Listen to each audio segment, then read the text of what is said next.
রাত 1টা বাজে আর আমি এখনো পর্যন্ত ছাদে দাঁড়িয়ে আছি। কেন জানি আজকে আর রুমে যেতে মন চাচ্ছে না। রাতের এই পরিবেশটা অনেক ভালো লাগছে, কিন্তু আমার মনের ভিতর কাল বৈশাখী ঝড় বয়ে যাচ্ছে। নিজের মনের কষ্টটা আজ কাউকে বলতে পারছি না। হঠাৎ পিছন থেকে কে যেন ডাক দিল। চোখের পানিগুলো মুছে পিছনে তাকিয়ে দেখে আব্বু দাঁড়িয়ে আছে। আব্বু আমার সামনে এসে বলতে লাগলো, নিলয়, তুই এখন এখানে দাঁড়িয়ে আছিস কেন? যা, তোর রুমে যা। মেয়েটা সেই কখন থেকে তোর রুমে একা বসে আছে। আমার কাঁধে হাত রেখে বলল, যাচ্ছি।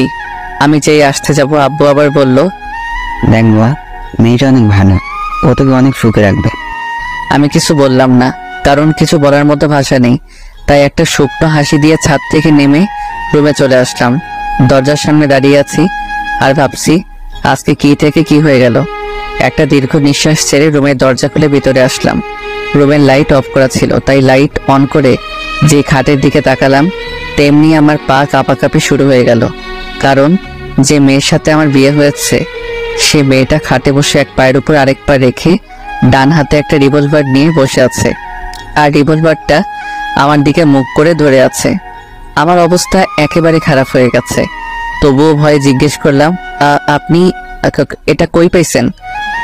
এটা আমার। মানে? আর এই রিভলভারটা নিয়ে এসেছি তোমাকে মারার জন্য। আমি আপনাকে কি করেছি যে আপনি আমাকে মারবেন? তুমি এতক্ষণ কোথায় ছিলে? ছাদে ছিলাম। কার সাথে ছিলে? কারোর সাথে না, একা ছিলাম। আচ্ছা যাও, ফ্রেশ হয়ে আসো, ঘুমাবো। আপনি ঘুমিয়ে যান, আমার একটু কাজ আছে। ওই, তোর কি কাজ এত রাতে? হ্যাঁ, আমি বলেছি না ফ্রেশ হয়ে আসতে? তাড়াতাড়ি যা, না হলে বন্দুক দিয়ে গুলি করে তোর খুলি উড়িয়ে দেব। এত সুন্দর ঝাড়ি খেয়ে আমি এক দৌড়ে ওয়াশরুমে চলে আসলাম। ওয়াশরুমে এসে ফ্রেশ হয়ে বাইরে আসতেই দেখলাম মেয়েটা এখনো সেইভাবে বসে আছে। আমাকে দেখেই বলল, আজকে কি সেখানেই দাঁড়িয়ে থাকবে নাকি ঘুমাবেও? আমি কিছু না বলে খাট থেকে আমার বালিশটা নিয়ে ফ্লোরে যেই শুতে যাব তেমনি মেয়েটা বলল, কি ব্যাপার, তুমি নিচে শুইতেছো কেন? তাহলে কোথায় ঘুমাবো? কেন, খাটে কি জায়গা নেই? না মানে ওই, কি না মানে করছো? তাড়াতাড়ি খাটে শুয়ে পড়ো। না, আপনি উপরে শুয়ে পড়ুন, আমি নিচে শুইতে পারবো। ওই, তোকে বলছি না আমার কথার উপরে কোনো কথা বলবি না। এখন তাড়াতাড়ি খাটে এসে শুয়ে পড়ো, না হলে এইটা তো দেখছই। আমি আর কিছু না বলে খাটের উপরে উঠে এক পাশে হয়ে শুয়ে পড়লাম। হঠাৎ মেয়েটা আমার হাত ধরে টেনে আমার বুকের উপরে শুয়ে পড়ল। আচ্ছা, আপনি বালিশ থাকতে আমার বুকের উপর শুইলেন কেন? এখন থেকে তোমার বুকটা আমার বালিশ, এখন থেকে এখানেই ঘুমাবো। কেন, তোমার কোনো সমস্যা আছে? না, কোনো সমস্যা নেই। কিছু সময় নিরাপত্তা পালন করে হঠাৎ আমি বললাম, আপনাকে একটা প্রশ্ন করি। বলো। আপনার নাম কি? মেয়েটা আমার বুক থেকে মাথা তুলে ড্যাব ড্যাব করে তাকিয়ে বলল, তুমি কি আমার নাম জানো না? না। আমার নাম জান্নাতুল হাসানুর রোজা। অনেক সুন্দর নাম আপনার। আচ্ছা, আপনি আমার থেকে কয় বছরের বড় হবেন? বেশি না, 5 বছরের বড় হব। আমার থেকে 5 বছরের বড় আপনি? আচ্ছা, আপনি কি কখনো রিলেশন করেননি? না, ইসলাম ধর্মে বলা হয়েছে প্রত্যেক মেয়ের উচিত শুধু তার স্বামীকে ভালোবাসার। তাই আমি কোনো রিলেশনে জড়াইনি। আর একটা কথা, আমাকে আপনি বলবা না, তুমি করে বলবা, ঠিক আছে? এখন ঘুমাও, অনেক রাত হয়ে গেছে, সকালে উঠে আবার নামাজ পড়তে হবে। এই কথা বলে আবার বুকে মাথা রেখে শুয়ে পড়ল। রোজা আমার বুকে মাথা রেখে ঘুমিয়ে পড়ল। অল্প কিছু সময়ের মধ্যে আমিও ঘুমিয়ে পড়লাম। সকালে এমন মনে হচ্ছে কে যেন আমাকে ধাক্কা দিচ্ছে। চোখ খুলে দেখি একটা পরীর মতো দেখতে একটা মেয়ে আমার সামনে বসে আছে। আমার ঘুম যেন 1 সেকেন্ডের মধ্যে হাওয়া হয়ে গেল। হঠাৎ রোজা বলল, এই কি হলো, এমন ড্যাব ড্যাব করে কি দেখছো? না মানে, এত সকালে ডাক দিলেন কেন? এখন উঠে তাড়াতাড়ি গোসল করে মসজিদে নামাজ পড়তে যাও। এত সকালে কেউ গোসল করে নাকি? রোজা খাটের কর্নার থেকে বন্দুকটা নিয়ে আমার মাথায় ধরে বলল, কি বললি, আবার বল তো। কি? আমি কি বললাম? আমি যাচ্ছি গোসল করে নামাজ পড়তে। খাট থেকে নেমে দৌড়ে ওয়াশরুমে চলে আসলাম। ফ্রেশ হয়ে মসজিদে নামাজ পড়তে চলে আসলাম। নামাজ পড়ে মসজিদ থেকে বের হলাম। বাইরে পরিবেশটা অনেক ভালো লাগছে। আজকে অনেক দিন পর আবার ফজরের নামাজ পড়লাম। বেশি দেরি না করে বাসায় চলে আসলাম, কারণ আমার অনেক ঘুম পাচ্ছে। বাসায় এসে দেখলাম রোজা মাত্র নামাজ শেষ করলো। আমাকে দেখে বলল, তুমি একটু বসো, আমি জামাটা পাল্টে নেই, তারপর দুজনে একসাথে জগিং করতে যাব। কি? আমি কোথাও যেতে পারবো না, আমি এখন ঘুমাবো। আপনার যদি কোথাও যেতে মনে চায় আপনি যেতে পারেন। ঠিক আছে জানবো, তুমি একটু অপেক্ষা করো, আমি ড্রেস চেঞ্জ করে আসি, তারপর তোমাকে দেখছি। আমিও আর বসে না থেকে শুয়ে পড়লাম। হঠাৎ রোজা ওয়াশরুম থেকে বের হয়ে দেখলো আমি শুয়ে পড়ছি। ও আর কোনো কথা না বলে খাটের কর্নার থেকে রিভলভারটা নিয়ে আমার পেটে খোঁচা দিচ্ছে। আমি একটু বিরক্তি নিয়ে চোখ খুলে দেখি রোজা আমার সামনে বসে রিভলভার দিয়ে আমাকে খোঁচাচ্ছে। আমি এক লাফে খাট থেকে নেমে কিছুটা দূরে গিয়ে দাঁড়িয়ে বললাম, আচ্ছা আপনার সমস্যা কি? হ্যাঁ, কিছু একটা হইলে আপনি বন্দুকটা দেখিয়ে ভয় দেখান, আপনার সমস্যা কি বলেন তো? ফালতু মেয়ে যত সব। রোজা কিছু না বলে রুম থেকে চলে গেল। আমি বেলকনিতে চলে আসলাম। কেন জানি মনের ভিতরে খারাপ লাগতেছে। মেয়েটাকে একটু বেশি বলে ফেলেছি মনে হয়। বেলকনিতে বসে এগুলো ভাবছিলাম। হঠাৎ রোজা আমার পাশে এসে বসলো। আমি অদ্ভুত দৃষ্টিতে ওর দিকে তাকিয়ে আছি, কারণ কিছুক্ষণ আগে আমি এই মেয়েকে এত কথা বললাম, আর এই মেয়ে এখন হাসি খুশি হয়ে আমার পাশে বসে কফি খাচ্ছে। আমাকে এভাবে ওর দিকে তাকিয়ে থাকতে দেখে রোজা ওর কফির মগটা আমার দিকে বাড়িয়ে দিল। নাও তাড়াতাড়ি কফিটা খেয়ে নাও, না হলে ঠান্ডা হয়ে যাবে। না, আমার এখন কফি খাওয়ার মুড নেই। ওই তোরে খাইতে কইছি না, তুই আমার উপর আবার কথা বলতেছিস কেন? না মানে, ওই কি মানে, কফি খাবি নাকি গুলি খাবি? আমি কিছু না বলে রোজার হাত থেকে কফির মগটা নিয়ে নিলাম। রোজা মুচকি এসে বলল, আমার শোনাটা। আমি কিছু না বলে কফি খাচ্ছি। হঠাৎ আমি বললাম, সরি। কিসের জন্য? না মানে, কিছুক্ষণ আগে তোমার সাথে খারাপ ব্যবহার করেছিলাম তাই সরি। না, আমি কিছুই মনে করিনি। কি অদ্ভুত মেয়ে, এত জোরে ধমক দিলাম আর এই মেয়ে বলছে কিছুই না। রোজা আমার সাথে চেপে বসলো। আমি যে উঠতে যাব তেমনি রোজা আমাকে টান মেরে বসিয়ে বলল, ওই কোথায় যাচ্ছ? রুমে। না, রুমে যাওয়ার কোনো প্রয়োজন নেই, এখানেই বসে থাকো। দেখো সকালের পরিবেশটা কত সুন্দর। আমি এক মনে রোজার দিকে তাকিয়ে আছি। এই মেয়েটা অনেক অদ্ভুত, আবার মায়াবীও। মাত্র কালকে দেখা হলো আর এমন দেখাচ্ছে যে সে আমাকে আরো অনেক বছর আগে থেকে ভালোবাসে। ডাইনিং টেবিলে বসে আছি, আম্মু আর রোজা রান্নাঘরে কাজ করছে। আব্বু, তোমরা আমার সাথে এমন করলে কেন? আব্বু আর নেহা চোখ বড় বড় করে তাকিয়ে আছে। হঠাৎ আব্বু বলল, আমি আবার তোর সাথে কি করলাম? কিছু জানো না তাই না? আরে কি হয়েছে বলবি তো? তোমরা আমার থেকে 5 বছর বড় এক মেয়েকে আমার সাথে বিয়ে দিয়েছো, কেন করলে আমার সাথে এমন? শোন নীল, বাবা মা সন্তানের জন্য যা করে তা ভালোর জন্য করে। দেখিস তুইও রোজার সাথে সুখে থাকবি। আব্বু, আমি আরেকজনকে ভালোবাসি আর আমি এই বিয়ে মানি না। ভাইয়া কি বলছিস তুই? পাগল হয়ে গেলি নাকি?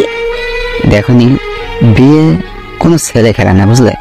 রোজ এখন থেকে তোমার বউ, এটা ভুলে যেও না। আমি এই বিয়ে মানি না, আর আমি বললাম তো আমি আরেকজনকে ভালোবাসি।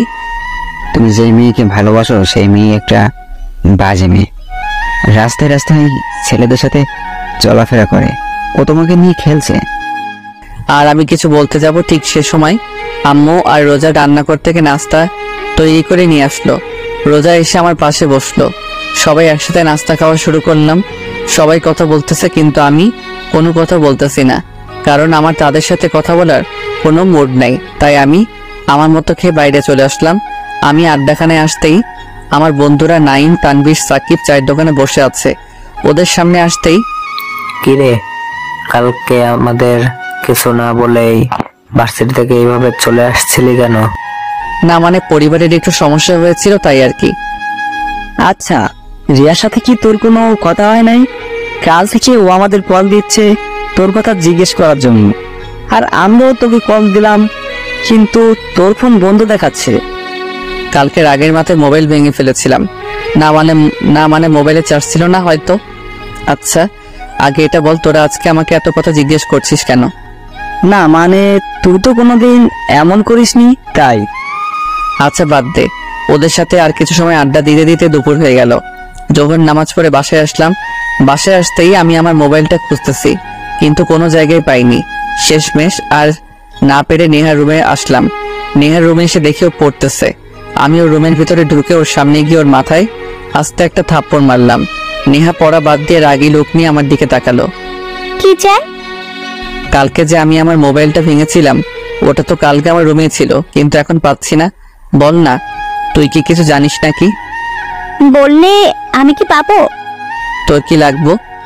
বেশি কিছু না, বিকেলে ঘুরতে নিয়ে যেতে হবে। ঠিক আছে, এখন বল। ভাবির কাছে। আর তোর ভাবি এখন কোথায়? রান্না করে। আমি আর কিছু না বলে রান্নাঘরের সামনে চলে আসলাম।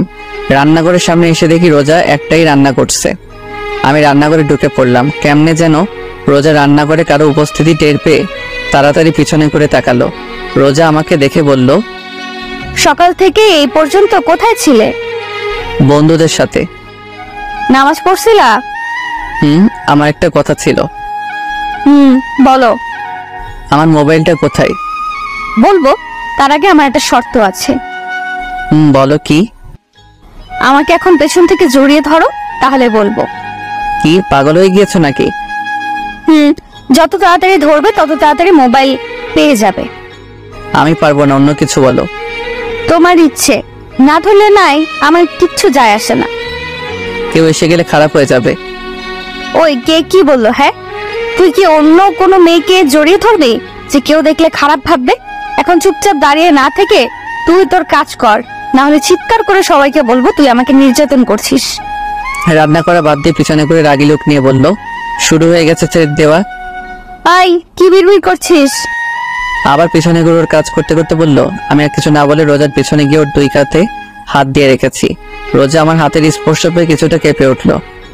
আমি কি বলছি, আমার কাঁধ ব্যথা করতেছে? না তো। তাহলে তুই আমার কাঁধে হাত রেখেছিস কেন? আমাকে জড়িয়ে ধর, না হলে। কি আর করা, শেষমেশ রোজাকে জড়িয়ে ধরতে হলো। কিন্তু ওকে জড়িয়ে ধরতে দুজনে কেঁপে উঠলাম। কেমন যেন এক অন্যরকম অনুভূতি। রোজা ওর কাজ না করে চুপচাপ দাঁড়িয়ে আছে, চোখ বন্ধ করে। আমার মোবাইলটা কোথায়? ও, ওটা ওটা তো ভেঙে গিয়েছিল, তাই আমি ফেলে দিয়েছি। কি, তুমি আমার মোবাইল ফেলে দিয়েছো? ওটার মধ্যে আমার সিম কার্ড ছিল আর তুমি সেটা ফেলাই দিচ্ছো? আমি ওকে ছেড়ে দিয়ে বললাম, রোজা সত্যি করে বলো তো। হ্যাঁ, ফেলে দিয়েছি, কারণ ওটা একটা ভাঙা মোবাইল ছিল। তাই আর আমি কি জানতাম নাকি যে মোবাইলের ভেতরে সিম কার্ড ছিল? আমি কিছু না বলে রুমে চলে আসলাম। বিকেলে বেলকনিতে বসেছিলাম, এমন সময় নেহা আসলো। এসে বলল, ওই ঘুরতে নিয়ে যাবি না? না গেলে হয় না? দেখ, তুই কিন্তু আমাকে কথা দিয়েছিস, এখন কথা মোতাবেক কাজ কর। আচ্ছা ঠিক আছে, তুই যা, আমি রেডি হয়ে আসছি। অল্প কিছু সময়ের মধ্যে রেডি হয়ে নিচে চলে আসলাম। নেহার জন্য অপেক্ষা করতে লাগলাম। হঠাৎ মাথায় একটা কথা আসলো। আজকে দুপুরের পর থেকে রোজা রুমে আসেনি আর ওর সাথে দেখাও হয়নি। হঠাৎ নেহা আমার সামনে এসে বলল, চল ভাইয়া, আমরা রেডি। আমরা মানে? আমি আর ভাবি। কিন্তু তুই তো বলেছিলি তুই একা যাবে। ওই খবরদার, মিথ্যা কথা বলবি না। আমি বলেছি ঘুরতে নিয়ে যেতে হবে, কিন্তু এটা বলিনি যে আমাকে নিয়ে যেতে হবে। আচ্ছা ঠিক আছে, তোর ভাবি কই? নেহা চোখ দিয়ে ইশারা করে সাইডে দেখতে বললো। আমি সাইডে তাকাতেই অবাক, কারণ রোজা একটা নীল রঙের শাড়ি পরেছে আর এই শাড়িতে ওকে অনেক সুন্দর লাগছে। ওর টানা টানা হরিণের মতো চোখে একটা দৃষ্টিতে তাকিয়ে থাকতে মন চাচ্ছে। রোজা আমাকে এইভাবে ওর দিকে তাকিয়ে থাকতে দেখে ও লজ্জায় লাল হয়ে গেল। আমার দুজনের অবস্থা দেখে নেহা বলল, ওই আজকে কি তোমরা যাইবা নাকি এখানে একজন আরেকজনের দিকে তাকিয়ে থাকবা? নেহার কথা শুনে আমাদের দুজনের ঘোর কাটলো। চলো। আমি গাড়ি ড্রাইভ করছি আর পিছনে রোজা আর নেহা কথা বলেই যাচ্ছে।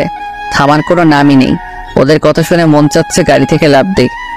হঠাৎ নেহা বলল, ভাইয়া, ওই দোকানদারটার সামনে গাড়ি থামা। কেন? ফুচকা খাবো তাই। এখন কথা কম বলে গাড়ি থামা। দোকানটার সামনে গাড়ি থামাতে রোজা আর নেহা গাড়ি থেকে হাওয়া বাইরে তাকিয়ে দেখি ওরা দোকানের দিকে হাঁটা দিচ্ছে। কি আর করার, ওদের পিছে পিছে যেতে হলো। রোজা আর নেহা এক পাশে বসলো আর আমি আরেক পাশে। কিছু সময় পর নেহা আর রোজা এমনভাবে ফুচকা খাওয়া শুরু করলো যে অনেক বছর পর ফুচকা দেখেছে। একটার পর একটা মুখের ভেতর ঢুকিয়ে চলেছে। হঠাৎ কোথা থেকে যেন একটা মেয়ে আমার পাশের সিটে বসে পড়লো।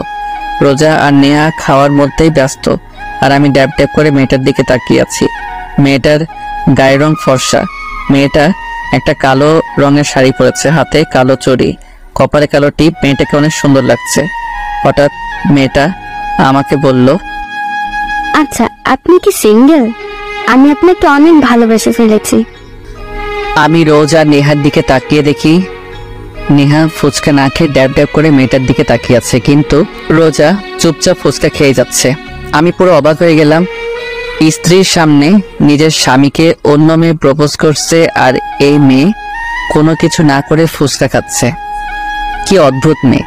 মেয়েটা আবার বলতে শুরু করলো, আসলে আপনাকে আমার অনেক ভালো লেগেছে, তাই জিজ্ঞেস করলাম। আচ্ছা, আপনার নাম্বারটা দিতে মেয়েটা আর কিছু না বলে হঠাৎ উঠে এক দৌড়ে দোকানের ভেতর থেকে বের হয়ে গেল। আমি মেয়েটার কাণ্ড দেখে অবাক হয়ে গেলাম। এমন ভাবে দৌড় দিল যে কোনো ভূত দেখেছে। আমি নেহার দিকে তাকিয়ে দেখি ও রোজার দিকে তাকিয়ে আছে। আমি রোজার দিকে তাকাতেই আমার গলা শুকিয়ে কাঠ হয়ে গেছে, কারণ রোজা সেই রিভলভারটা টেবিলের উপর রাখা, আর ও চুপচাপ ফুচকা খাচ্ছে যেন কিছুই না। নেহা এমন ভাবে রোজার দিকে তাকিয়ে আছে যে ওর চোখ এখনই বের হয়ে আসবে। আমি কাপা কাপা কণ্ঠে বললাম, এটা এখানে কোথা থেকে আসলো? ভাবি তার ব্যাগ থেকে বের করলো। রোজা নেহার আর আমার অবস্থা দেখে হেসে উঠল। নেহার কানে কানে কি যেন বলল। হঠাৎ নেহা চিৎকার করে বলে উঠল, সিরিয়াসলি? ও জানে না। বলেই ওরা দুজন আমাকে দেখে হেসে গড়াগড়ি খাচ্ছে। আমার অবস্থা খারাপ। তাড়াতাড়ি করে এক গ্লাস পানি খেলাম, বিল দিয়ে এসে গাড়িতে বসলাম। আমি গাড়ি ড্রাইভ করছি, আর ওরা দুজন কি নিয়ে যেন হাসাহাসি খাচ্ছে। আচ্ছা, তুমি কি সবসময় তোমার সাথে এই রিভলভারটা নিয়ে চলাফেরা করো? ভয় করে না? যেমন যদি কোনোদিন তোমার কাছে বন্দুক দেখে পুলিশ তোমাকে ধরে নিয়ে যায়? আমার কথা শুনে ওরা দুজন আবার হাসতে হাসতে গড়াগড়ি খাচ্ছে। আরো কিছু সময় ঘোরাঘুরি করে রাতে বাসায় আসলাম। রাতে রোজা ওয়াশরুমে গেছে। এই সুযোগে আমি রুমে থেকে বের হয়ে নেহার রুমের সামনে আসলাম। ওর রুমে এসে দেখি ও মোবাইল চালাচ্ছে। নেহা আমাকে ওর রুমে দেখে মোবাইল চালানোর বাদ দিয়ে বলল, ভাইয়া তুই কিছু বলবি? তোকে একটা কথা জিজ্ঞেস করার ছিল। বল। তোর ভাবি ওই সময় তোর কানে কানে কি বলছিল? সেটা তো বলা যাবে না। কেন? এটা ভাবি আর আমার সিক্রেট, তাই তোকে বলা যাবে না। আর অন্যের পার্সোনাল ব্যাপার জানতে তো লজ্জা করে না? নেহার কথা শুনে আমি আহত দৃষ্টিতে ওর দিকে তাকিয়ে আছি। আমার বোন মির্জাফর আর আমি জানতাম না। হঠাৎ পিছন থেকে রোজা বলে উঠল, একদম ঠিক কথা বলেছো নেহা। বলেই নেহার পাশে গিয়ে দাঁড়ালো। আমি রোজার দিকে রাগের দৃষ্টিতে তাকালাম, আর কিছু না বলে রুম থেকে বের হয়ে ছাদে গিয়ে দাঁড়ালাম। কিছু সময় পর রোজাও আমার পাশে এসে দাঁড়ালো। আমি রোজার দিকে তাকিয়ে আছি। ওকে অনেক মায়াবী লাগছে। মেয়েটাকে বোঝা প্রচুর মুশকিল। এমন মনে হয় মেয়েটার মনে অনেক রহস্য লুকানো। হঠাৎ রোজা বলল, রাতের এই পরিবেশটা অনেক ভালো লাগে, তাই না? রোজার দিকে তাকিয়ে বললাম, জানো, আমার একটা ফ্রেন্ড ছিল, ওর সাথে সবকিছু শেয়ার করতাম। প্রতিদিন রাতে ওর সাথে ছাদে বসে অনেক আড্ডা দিতাম। ওকে ছাড়া আমার একদিনও ভালো লাগতো না। কিন্তু এইটুকু বলে রোজা কাঁদতে কাঁদতে ফ্লোরে বসে পড়ল।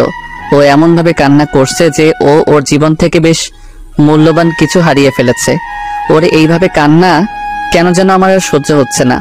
বুকের ভিতর কেমন যেন লাগছে। আমি রোজার পাশে বসে ওর কাঁধে হাত রাখলাম। কি হয়েছিল সেই দিন? আর তুমি এমন ভাবে কান্না করছো কেন? রোজা কিছু না বলে আমাকে আষ্টে পৃষ্ঠে জড়িয়ে ধরলো, আর আরো জোরে কান্না করতে লাগলো। কান্না করতে করতে হঠাৎ রোজা বলল, আমার একটা কথা রাখবে? বলো। কখনো আমাকে একা ছেড়ে চলে যাবে না তো? রোজার কথা শুনে আমি চুপ হয়ে গেলাম। ওর এই প্রশ্নের জবাব কি দিব সে উত্তর আমার কাছে নেই। কি হলো বলো না, তুমি কি কখনো আমাকে ছেড়ে চলে যাবে? আমি চোখের পানি কেন যেন আমার সহ্য হচ্ছে না। কেন যেন ওর প্রতি কোনো এক মায়া সৃষ্টি হচ্ছে। ওর কান্না মাখা মুখ দেখে আমি বলে উঠলাম, না, কোনো দিনও তোমাকে ছেড়ে যাব না, সব সময় তোমার পাশে থাকবো। রোজা কিছু না বলে আমার বুকে মাথা রেখে বসে থাকলো। আর আমি ভাবতে লাগলাম, আমি তো অন্য কাউকে ভালোবাসি, তাহলে রোজাকে এই কথা কিভাবে বলতে পারলাম? রোজা, এই প্রথম আমি রোজার নাম বলে ডাক দিলাম। রোজা। রোজা এখনো নিশ্চুপ থাকায় বুঝতে পারলাম ও ঘুমিয়ে পড়েছে। রাত 11টা বেজে গেছে, আর আকাশের অবস্থা দেখে বোঝা যাচ্ছে বৃষ্টি আসতে পারে। তাই বেশি দেরি না করে রোজাকে সাবধানে কোলে তুলে নিলাম। ছাদ থেকে নেমে রুমে যাচ্ছি, এমন সময় আমাদের সামনে নেহা এসে হাজির। তো এত রাতে কোথা থেকে আসা হলো? হুম। চুপ, আসতে বলো, রোজা ঘুমিয়ে পড়েছে। ও, তুই কি করছিস? এত রোমান্টিক একটা সময়, ভাবি তোর কোলে একটা ছবি তুলে নেই। নেহার ছবি তোলা হয়ে গেলে আমরা রুমে চলে আসলাম। রোজাকে বিছানায় শুয়ে দিলাম। আমি ওর অপর পাশে শুয়ে পড়লাম, রোজার দিকে মুখ করে। ঘুমন্ত অবস্থায় রোজাকে অনেক মায়াবতী লাগছে।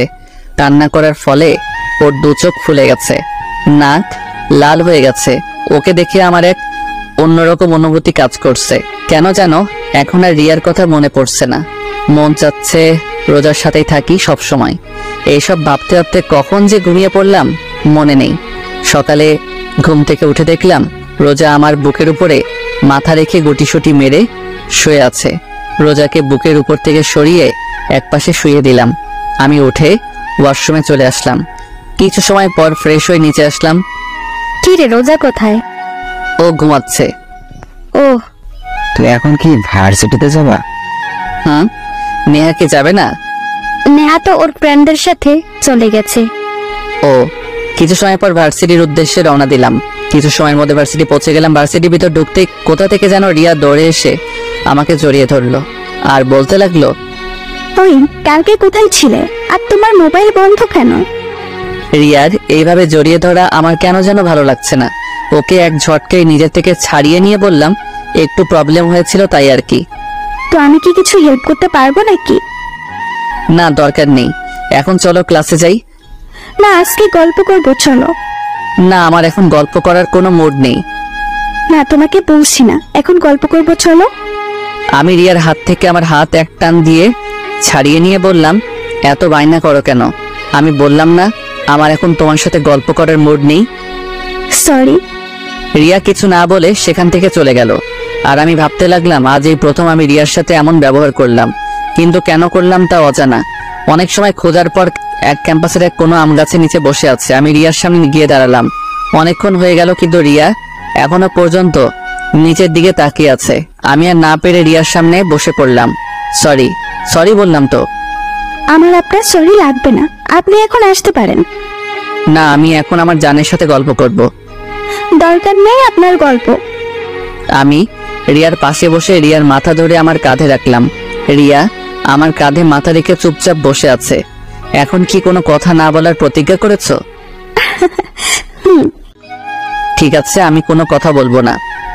আমার সোনাটা কি রাগ করেছে? রিয়ার মুখের কথা শুনে আমার রোজার কথা মনে পড়ে গেল। ওই মেয়ে এখন কি যেন করছে। হঠাৎ রিয়া হালকা ধাক্কা দিয়ে বলল, কি হলো, কি ভাবছো?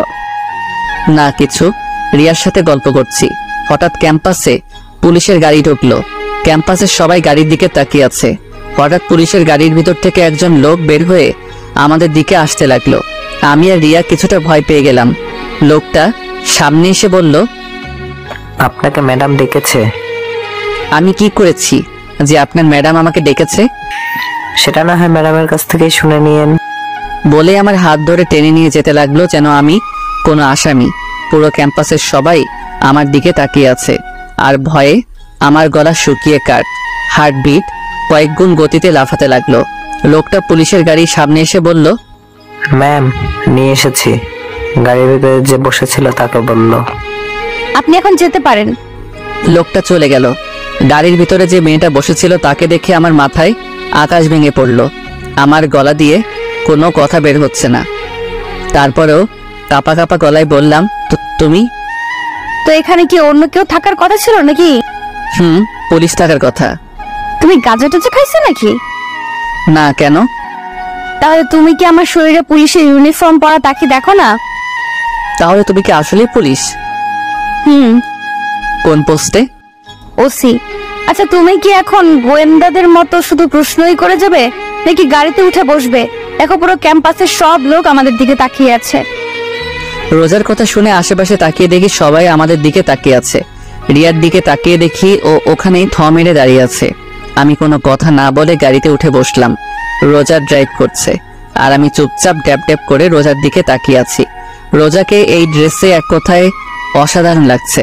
রোজা আমাকে এইভাবে তাকিয়ে থাকতে দেখে লজ্জা মাখা মুখে বলল, ওই, এভাবে ড্যাব ড্যাব করে তাকে কি দেখছো? তোমাকে? আমাকে দেখার মতো আমার মাঝে এমন কি আছে? বলতে পারলাম না, কিন্তু তোমাকে অনেক সুন্দর লাগছে। তাই? আচ্ছা, এই কয়দিন না আমাকে ভয় পাইতা? না, ভয় কেন লাগবে? এখন কি ভয় লাগছে না? আমার সাথে ফাজলামে আমাকে ছাড়া অন্য কোনো মেয়ের সাথে থাকলে জেলে ভরে দিতে পারতো। রোজার কথা শুনে এখন ভয় লাগতে শুরু করলো, কারণ এই মেয়ের কথা বলা যায় না, বিনা কারণে জেলেও ঢুকিয়ে দিতে পারে। আমি রোজার দিকে থেকে চোখ ফিরিয়ে বাইরের দিকে তাকিয়ে থাকলাম। আমার অবস্থা দেখে রোজা হেসে ফেললো। কিছুক্ষণ পর রোজা আমাকে নিয়ে লেগের পাড়ে আসলো। রোজা আর আমি একটা বেঞ্চে বসে আছি, কেউ কোনো কথা বলছি না। নিরাপত্তা ভেঙে হঠাৎ রোজা বলল, তোমাকে একটা প্রশ্ন করি। বলো। ক্যাম্পাসে তোমার সাথে যে মেয়েটা বসেছিল সে কি আমার সতীন? রোজা এমন প্রশ্ন করবে তা ভাবতে পারিনি। ওর এই প্রশ্নের জবাব কি দিব তা ভেবে পাচ্ছি না। আমাকে চুপ থাকতে দেখে রোজা বলল, এই শোনো, আমি কিন্তু অন্য কারোর সাথে আমার স্বামীর ভাগ বসাবো না। তুমি শুধু আমার। অন্য কোনো মেয়ের দিকে তাকালে তোমাকে বিনা টিকিটে উপরে পাঠিয়ে দেব। বুঝেছি। আচ্ছা, একটা প্রশ্ন করি। বলো। তুমি জানলে কিভাবে যে ওই মেয়ের সাথে আমার কিছু চলছে? আমাদের বিয়ের আগে আব্বু বলেছিল তুমি একটা মেয়েকে ভালোবাসো, আর সেই মেয়ে নাকি তোমার সাথে খেলা করেছে। আর আজকে তুমি আর ওই মেয়ে ক্যাম্পাসে একবার কর্নারে বসেছিলে, তাই আমার আর বুঝতে বাকি রইল না এটাই সেই মেয়ে। রোজা এক নিঃশ্বাসে বলল, তো তোমার কি আমার উপর কোনো রাগ বা কষ্ট নেই?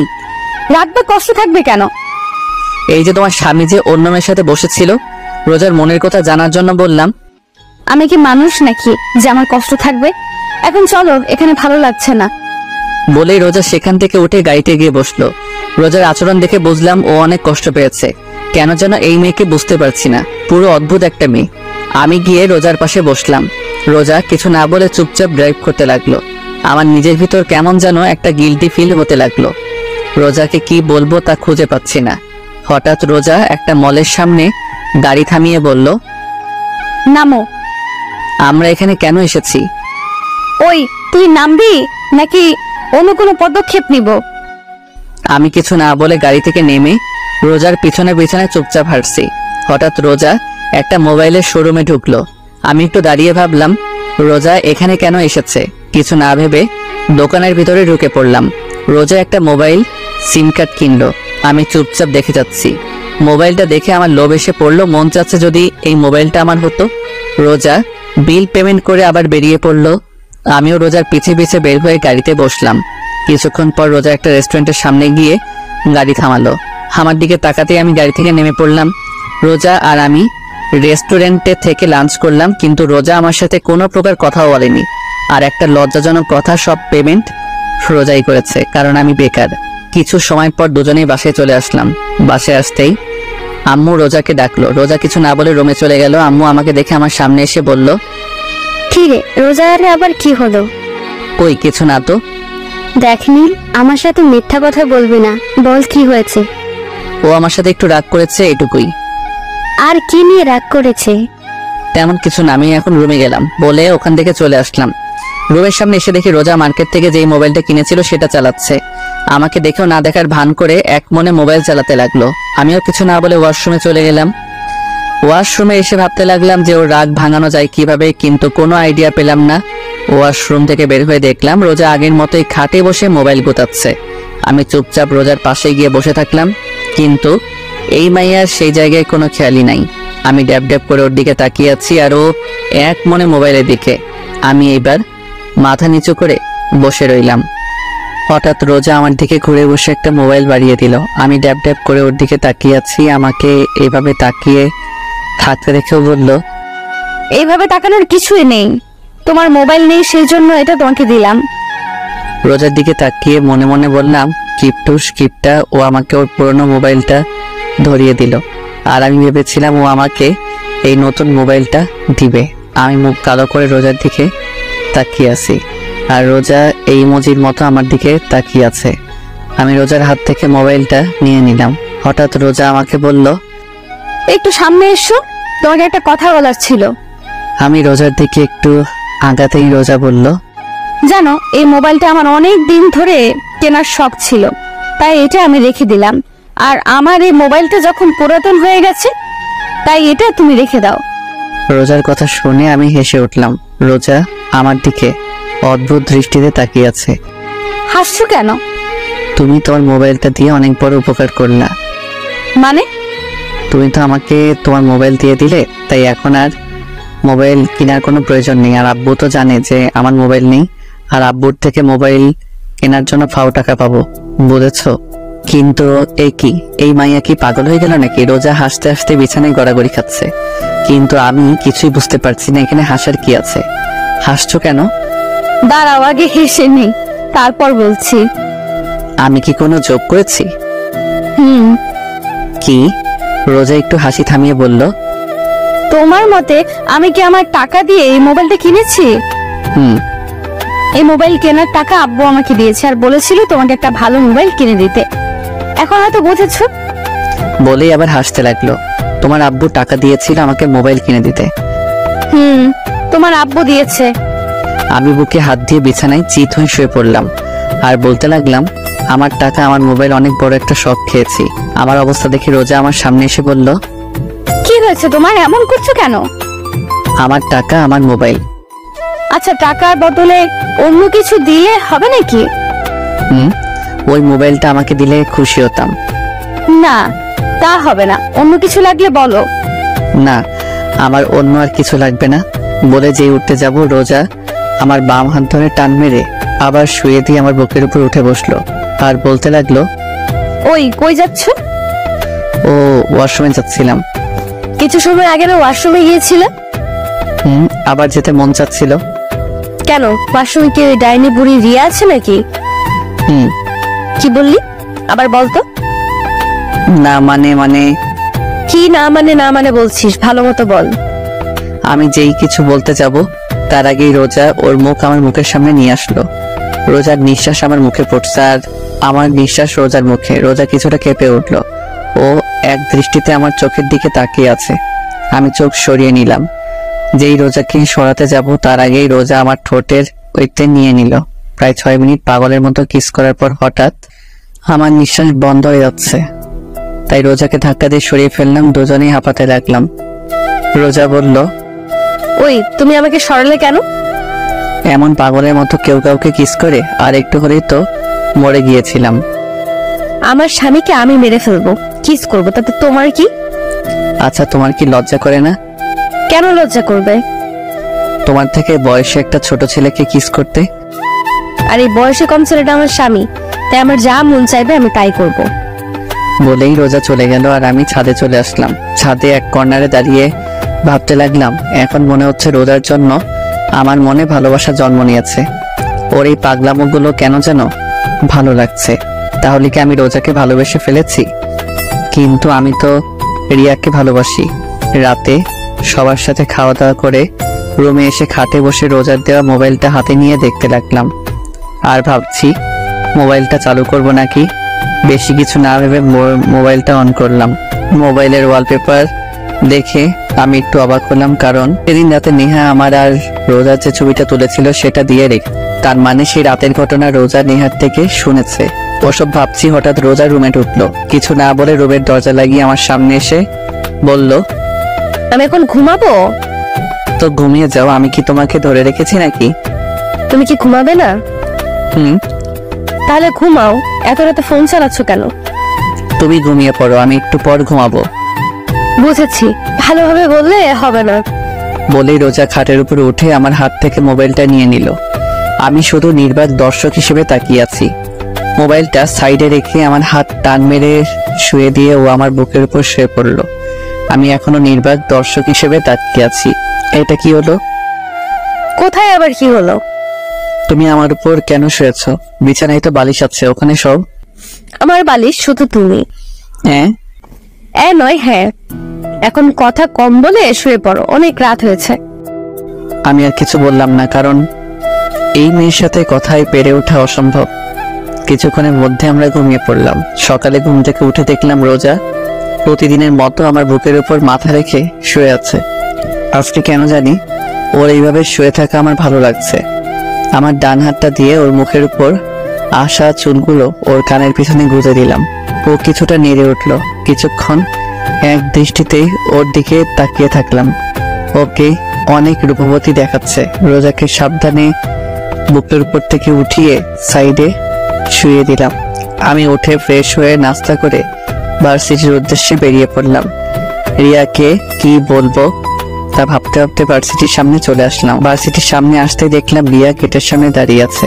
ওকে দেখে বোঝা যাচ্ছে ও কারোর জন্য অপেক্ষা করছে। হঠাৎ রিয়া আমাকে দেখে আমার সামনে দৌড়ে আসলো আর এসেই বলতে লাগলো, তুমি ঠিক আছো তো? কি হয়েছে তোমার? আর এমন দেখাচ্ছে কেন তোমাকে? কালকে ওই পুলিশ তোমাকে ধরে নিয়ে গেল, সেটা নিয়ে আমি অনেক টেনশনে ছিলাম। ও, ওটা আমার এক পরিচিত কাজিন ছিল। ও, আমি তো ভয় পেয়ে গেছিলাম। আচ্ছা এটা বলো, এখানে কার জন্য অপেক্ষা করছিলে? তোমার জন্য অপেক্ষা করছিলাম। কেন? আজকে সারাদিন তোমাকে নিয়ে ঘুরবো। তাই? হ্যাঁ, তো কোথায় যাইবে এখন? লেকের পাড়ে যাবো, চলো। ঠিক আছে চলো। আমি আর রিয়া রিক্সায় উঠলাম। রিক্সা চলছে তার আপন গতিতে। রিয়া আমার এক হাত ঝাপটে ধরে বসছে। ওর এইভাবে আমার হাত ধরে থাকা কেন জানি ভালো লাগছে না। কিছু সময়ের মধ্যে লেকের পাড়ে এসে পড়লাম। রিক্সা ভাড়া মিটিয়ে আমি আর রিয়া পাশাপাশি হাঁটছি। হঠাৎ রিয়া বলল, চলো ওখানে বসি। ঠিক আছে। রিয়া আর আমি পাশাপাশি বসলাম। অনেক সময় হয়ে গেল কিন্তু দুজনেই চুপচাপ বসে আছি। কিছু সময় পর হঠাৎ রিয়া বলল, একটা কথা জিজ্ঞেস করার ছিল। বলো, কি জিজ্ঞাসা করতে চাও? সত্যি কথা বলবে তো? বলো, কি এমন কথা? তুমি কি আমার থেকে কিছু লুকাচ্ছ? আমি রিয়ার কথার উত্তর কি দিব সেটা ভাবছি। ওকে কি সত্যিটা বলে দিব নাকি? আমাকে চুপ থাকতে দেখে রিয়া বলল, কি হলো, কি ভাবছো? না কিছু না। তুমি কি বলছিলে?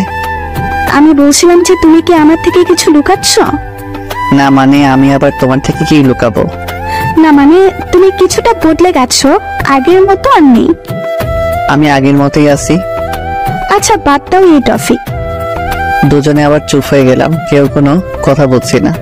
আবার কিছু সময় পার হয়ে গেল। হঠাৎ আমার মোবাইলে কল আসলো। মোবাইলের স্ক্রিনে তাকিয়ে দেখি আননোন নাম্বার থেকে কল আসছে। আমি তো এই সিম কার্ডের নাম্বারে কাউকে দেইনি, তাহলে কে কল দিল? এসব ভাবতে ভাবতে কলটা কেটে গেল। এটা দেখে রিয়া বলল, কি ব্যাপার, কলটা ধরলে না কেন? আমি কিছু বলতে যাব তার আগে আবার কল আসলো সেই একই নাম্বার থেকে। রিয়ার থেকে কিছুটা দূরে গিয়ে কলটা রিসিভ করলাম। রিসিভ করতেই, ওই কই তুমি? কে আপনি আর কাকে কল দিয়েছেন? ওই আমি রোজা। রোজা? আমি। এখন কই তুমি? আমি তো এখন ভার্সিটিতে আছি। সত্যি তো? হুম। ঠিক আছে, বাই। রোজা কলটা কেটে দিল। রোজার গলার আওয়াজ শুনে মনে হলো ও কান্না করছে। হঠাৎ রিয়া আমার পাশে এসে দাঁড়ালো। কি ব্যাপার, কে কল করেছিল? আব্বু। কি বললো? আরে তেমন কিছু না, এমনি কল দিয়েছিল। তুমি আমার থেকে কিছু লুকাচ্ছ না তো? আরে বাবা, আমি আবার কি লুকাবো? আচ্ছা এখন কি খাবে বলো? চলো ফুচকা খাবো। ঠিক আছে চলো। তারপর রিয়া আর আমি ফুচকার দোকানে ঢুকলাম। রিয়া ফুচকা খাচ্ছে আর মাঝে মাঝে আমার মুখে একটা ফুচকা তুলে দিচ্ছে। ওর সাথে সময় কাটাতে আমার অনেক ভালো লাগে, কিন্তু আজকে কেন যেন ভালো লাগছে না। মনে শুধু রোজার কথাই মনে পড়ছে।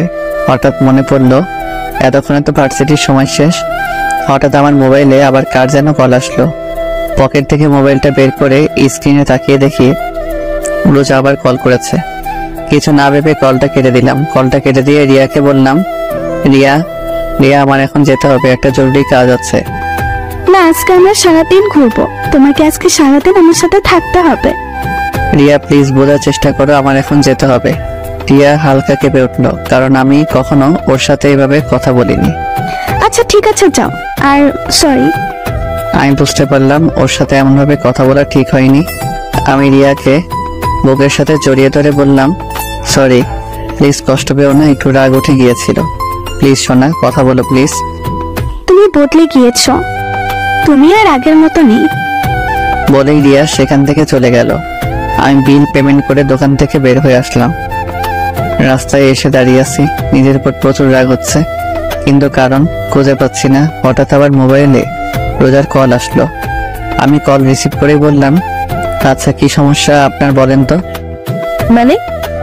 এত কল করছেন কেন? না মানে অনেক সময় হয়ে গেছে ভার্সিটি থেকে আসছো না, তাই ফোন করছি। আমি কি এখন আপনার কথায় চলবো নাকি? আমার যখন বাসায় আসতে মন চাইবে আমি তখন আসবো। আর শোনেন, আমাকে কল দিয়ে বেশি বিরক্ত করবেন না বলেই কল কেটে দিলাম। অনেক রাগ হচ্ছে রোজার উপর। কেন যে আব্বু এই মেয়েটার সাথে আমাকে বিয়ে দিল, কয়েকদিনের মধ্যেই আমার আরামের জীবনটাকে তছনছ করে দিল। যত তাড়াতাড়ি সম্ভব এই মেয়েকে আমার জীবন থেকে সরাতেই হবে। মোবাইলটা অফ করে দিলাম, আনমনে রাস্তায় হাঁটতে লাগলাম। এভাবে রাত 11টা বেজে গেল। এখন আর রাগ নেই, এখন শুধু ভয় করতেছে বাসায় গেলে আব্বুকে কিভাবে ম্যানেজ করব। ভয়ে ভয়ে বাসার দিকে পা বাড়াতে লাগলাম।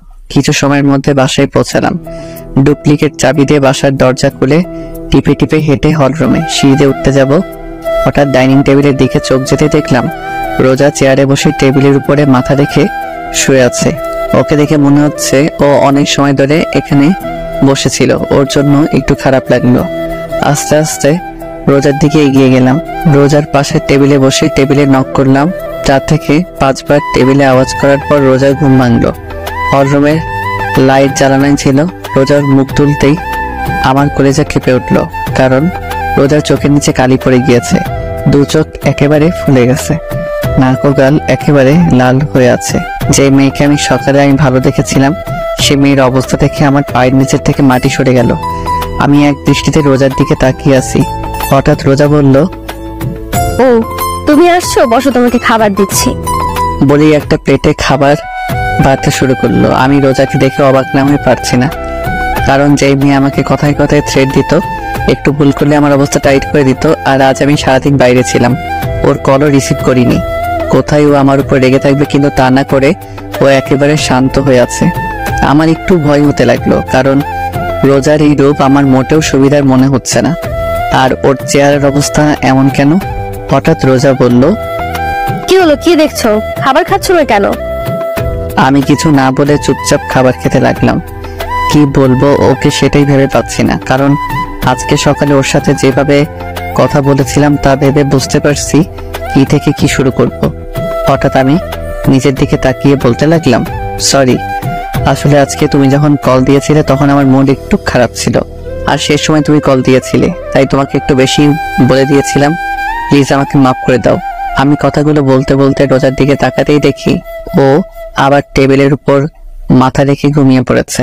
আমি টেবিল থেকে উঠে হাত ধুয়ে আসলাম, রোজার সামনে এসে দাঁড়িয়ে রইলাম। এই মেয়েটা এমন অদ্ভুত কেন, যে কোনো জায়গায় ঘুমিয়ে পড়ে, এখন আবার ওকে কোলে করে রুমে নিয়ে যেতে হবে। মুচকি এসে যেই রোজার শরীরে যেই হাত রাখলাম, যা তেমন আমি 2 কদম পিছে চলে গেলাম, কারণ রোজার শরীর জ্বরে পড়ে যাচ্ছে।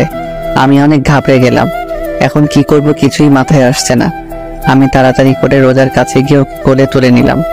রোজাকে কোলে নিয়ে রুমে চলে আসলাম। এসেই রোজাকে বিছানায় শুয়ে দিয়ে দৌড় দিয়ে ওয়াশরুমে চলে গেলাম। একটা বালতির মধ্যে পানি এনে কাপড় দিয়ে রোজার মাথায় পানি পড়তে দিতে লাগলাম। হঠাৎ খেয়াল করলাম রোজা কাঁপছে। বিছানার সাইড থেকে কম্বলটা নিয়ে রোজার গায়ে জড়িয়ে দিলাম। রোজা কম্বলটাকে আষ্টে পৃষ্ঠে জড়িয়ে ধরলো, আর আমি ওর মাথার পাশে বসে পানি পড়তে দিতে থাকলাম আর ভাবতে লাগলাম, রোজার আজকে যে অবস্থা তার জন্য একমাত্র দায়ী আমি। আমার জন্যই হয়তো এমন হয়েছে। আজকে ওকে শুধু শুধু এতগুলো কথা শুনিয়েছিলাম। সারাটা দিন মেয়েটা কতবার কল করেছিল, কিন্তু একটাবারও ওর কল রিসিভ করিনি। কত যেন কষ্ট পেয়েছে, আর গাধার মতো এসে আমি ওকে রেখে খেতে বসে গেলাম। একটাবারও জিজ্ঞেস করলাম না যে তুমি খেয়েছো কিনা। নিজের উপর অনেক রাগ হতে লাগলো। হঠাৎ এমন মনে হলো আমার গালবে পানি গড়িয়ে পড়ছে। এক হাত দিয়ে চেহারায় হাত দিয়ে দেখে আমার চোখে পানি। আমার চোখের পানিটা মায়ার নাকি কষ্টের সেটা অজানা। আমি শেষবার কবে কেটেছিলাম সেটা আমার মনে নেই। কেন যে মেয়েটাকে এত কষ্ট দিতে গেলাম। রোজার চেহারার দিকে তাকালেই কেন জানি আমার অনেক কষ্ট হচ্ছে। এইভাবে সারা রাত রোজার মাথায় পানি ঢালতে ঢালতে সকাল হয়ে গেল। সকাল 6টা। এখন রোজার শরীরের জ্বর কিছুটা কমে এসেছে। হঠাৎ আমি রোজার জামার দিকে খেয়াল করে দেখলাম পানি ঢালতে ঢালতে ওর জামা বেশ খানিকটা ভিজে গিয়েছে। এখন হইল আরেক সমস্যা, রোজার জামা চেঞ্জ করা যায় কিভাবে। কিছু সময় ভেবে আমি রুম থেকে বের হয়ে নেহার রুমের সামনে আসলাম। নেহার রুমের সামনে এসে বেশ খানিকটা সময় ধরে নেহাকে ডাকার পরে নেহা দরজা খুলতেই বলল, কি হয়েছে, সমস্যা কি? আপনি এত সকালে আমাকে ডাকছেন কেন? নেহা আমার সাথে এক এতটুকু বলেই চুপ হয়ে গেলাম, কারণ আমার বোন আমাকে আপনি করে বলছে। কি হলো বোন, তুই আমাকে আপনি করে বলছিস কেন? নেহা এক ঝটকায় হাতটা সরিয়ে নিয়ে আমার থেকে 2 কদম পিছিয়ে গিয়ে বলতে লাগলো, আমার ইচ্ছা আমি কাকে কি বলে রাখবো। আর আপনি আমার ভাই না, আমি আপনার কোনো বোন না। আমি অবাকের উপর অবাক হচ্ছি, কারণ কি এমন হয়েছে যার কারণে নেহা আমার সাথে এমন ব্যবহার করছে? কেন জানি ওর কথাগুলোয় আমার ভিতরে কেমন যেন ব্যথা অনুভব হতে লাগলো। হঠাৎ নেহা আমার মুখের সামনে চুটকি বাজিয়ে বলল, কি হলো, আপনি কেন এসেছেন এখানে? রোজার। কি হয়েছে ভাবি, কি বলেন, কি হয়েছে ভাবি? আমি কিছু বলার আগে নেহা আমাকে পাশ কাটিয়ে আমার রুমের দিকে দৌড় দিল। আমি দাঁড়িয়ে না থেকে নেহার পিছনে পিছনে গেলাম। নেহার রুমের ভিতর ঢুকে রোজার অবস্থা দেখে আমার দিকে রাগী দৃষ্টিতে তাকালো। ও এমন ভাবে আমার দিকে তাকালো যে আমি কোনো জেলের আসামি। নেহা আমার সামনে এসে বলল, কি করেছেন আপনি ভাবির সাথে? রাতে আমি আর রোজা খাবার টেবিলে বসেছিলাম, আমি খাবার খাচ্ছি। হঠাৎ দেখি রোজা কিছুটা কাঁপছে, কিন্তু আমি ভেবেছিলাম হয়তো এমনই। তারপর হাত ধুয়ে এসে যখন ওর ঢাক দিলাম কিন্তু উঠলো না। ওর শরীরের হাত দিয়ে দেখি ওর শরীরে প্রচুর জ্বর এসেছে। তারপর ওকে রুমে নিয়ে এসে পানি পট্টি দিতে দিতে ওর জামা ভিজে গিয়েছে, তাই তোকে ডাক দিয়েছি। আচ্ছা, ভাবি কি আপনাকে কিছু বলেনি? না একবারও কি রুমের অবস্থা দেখেছেন? না, রুমে আবার কি হবে? এটুকু বলেই পুরো রুমের দিকে তাকাতেই দেখলাম আমার রুমটা এমন দেখাচ্ছে যে রুমের ভিতরে কোনো বড়সড় টর্নেডো এসেছিল। রুমের প্রত্যেকটা জিনিস ভেঙে ফেলেছে, এমনকি খাটের উপর দেয়ালে আমার বড় একটা ছবি ঝোলানো ছিল সেটাও ভেঙে ফেলেছে। আমি নেহার দিকে তাকাতেই নেহা বলল, এগুলো সব আপনার জন্য হয়েছে। আমি যেই কিছু বলতে যাব তার আগে নেহা আমাকে ধাক্কা দিয়ে রুম থেকে বের করে দিল। আমি রুমের বাইরে দাঁড়িয়ে ভাবতে লাগলাম, রোজা কেন ভেঙেছে সবকিছু? ওর কলনা ধরায় কি ও ডেকে গিয়ে এগুলো করেছে নাকি অন্য কোনো কারণে? এইভাবে কিছু সময় যাওয়ার পর নেহা রুমের দরজা খুললো। আমি রুমের বাইরে দাঁড়িয়েছিলাম। নেহা আমার সামনে এসে বলল, ভাইয়া, কালকে যদি তুই ভাবির সাথে মিথ্যা কথা না বলতি তাহলে আজকে এমনটা হতো না। কালকে দুপুর থেকে ভাবি কিছু না খেয়ে বসেছিল তোর জন্য, আর তুই বদলে গিয়েছিস ভাইয়া। বলেই নেহা চলে গেল। আমি চুপচাপ দাঁড়িয়ে থাকলাম, আর মাথায় শুধু একটা কথাই আসছে, তাহলে কি রোজা জানতো যে আমি ভার্সিটিতে না গিয়ে রিয়ার সাথে ঘুরতে গিয়েছিলাম, আর কাল থেকেও কিছু না খেয়ে বসেছিল? আর আমি নিজের প্রতি নিজের খুব রাগ হতে লাগলো। কিন্তু এত কিছু হয়ে যাওয়ার পরেও রোজা আমার সাথে রাগে কেন কথা বললো না কেন? আমি রুমের ভিতর আসতেই দেখলাম রোজা ঘুমিয়ে আছে।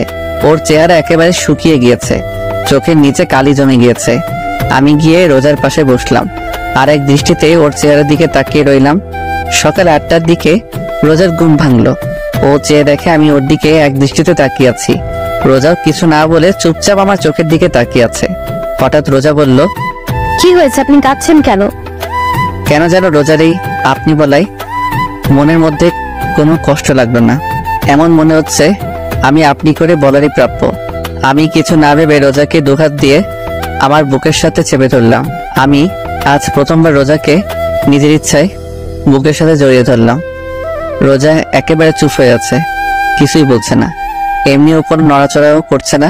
ওর এইভাবে চুপ করে থাকা আমি মেনে নিতে পারছি না। প্লিজ আমাকে মাফ করে দাও। আমি কালকে তোমার সাথে মিথ্যা কথা বলতে চাইনি, ভয়ে ছিলাম যদি তোমাকে সত্যি কথা বললে যদি তুমি রাগ করতে, তাই। কিন্তু এখন মনে হচ্ছে তোমাকে সত্যি কথা বলে দেওয়াটাই উচিত ছিল। প্লিজ আমাকে মাফ করে দাও কালকে তোমার সাথে বাজে ব্যবহার করার জন্য। তোমাকে একটা কথা বলবো, তার সত্যি সত্যি উত্তর দেবে। বলো, কি জানতে চাও তুমি? তুমি কি রিয়াকে সত্যি ভালোবাসো? হুম। আমার জন্য কি তোমার মনে কোনো ভালোবাসা নেই?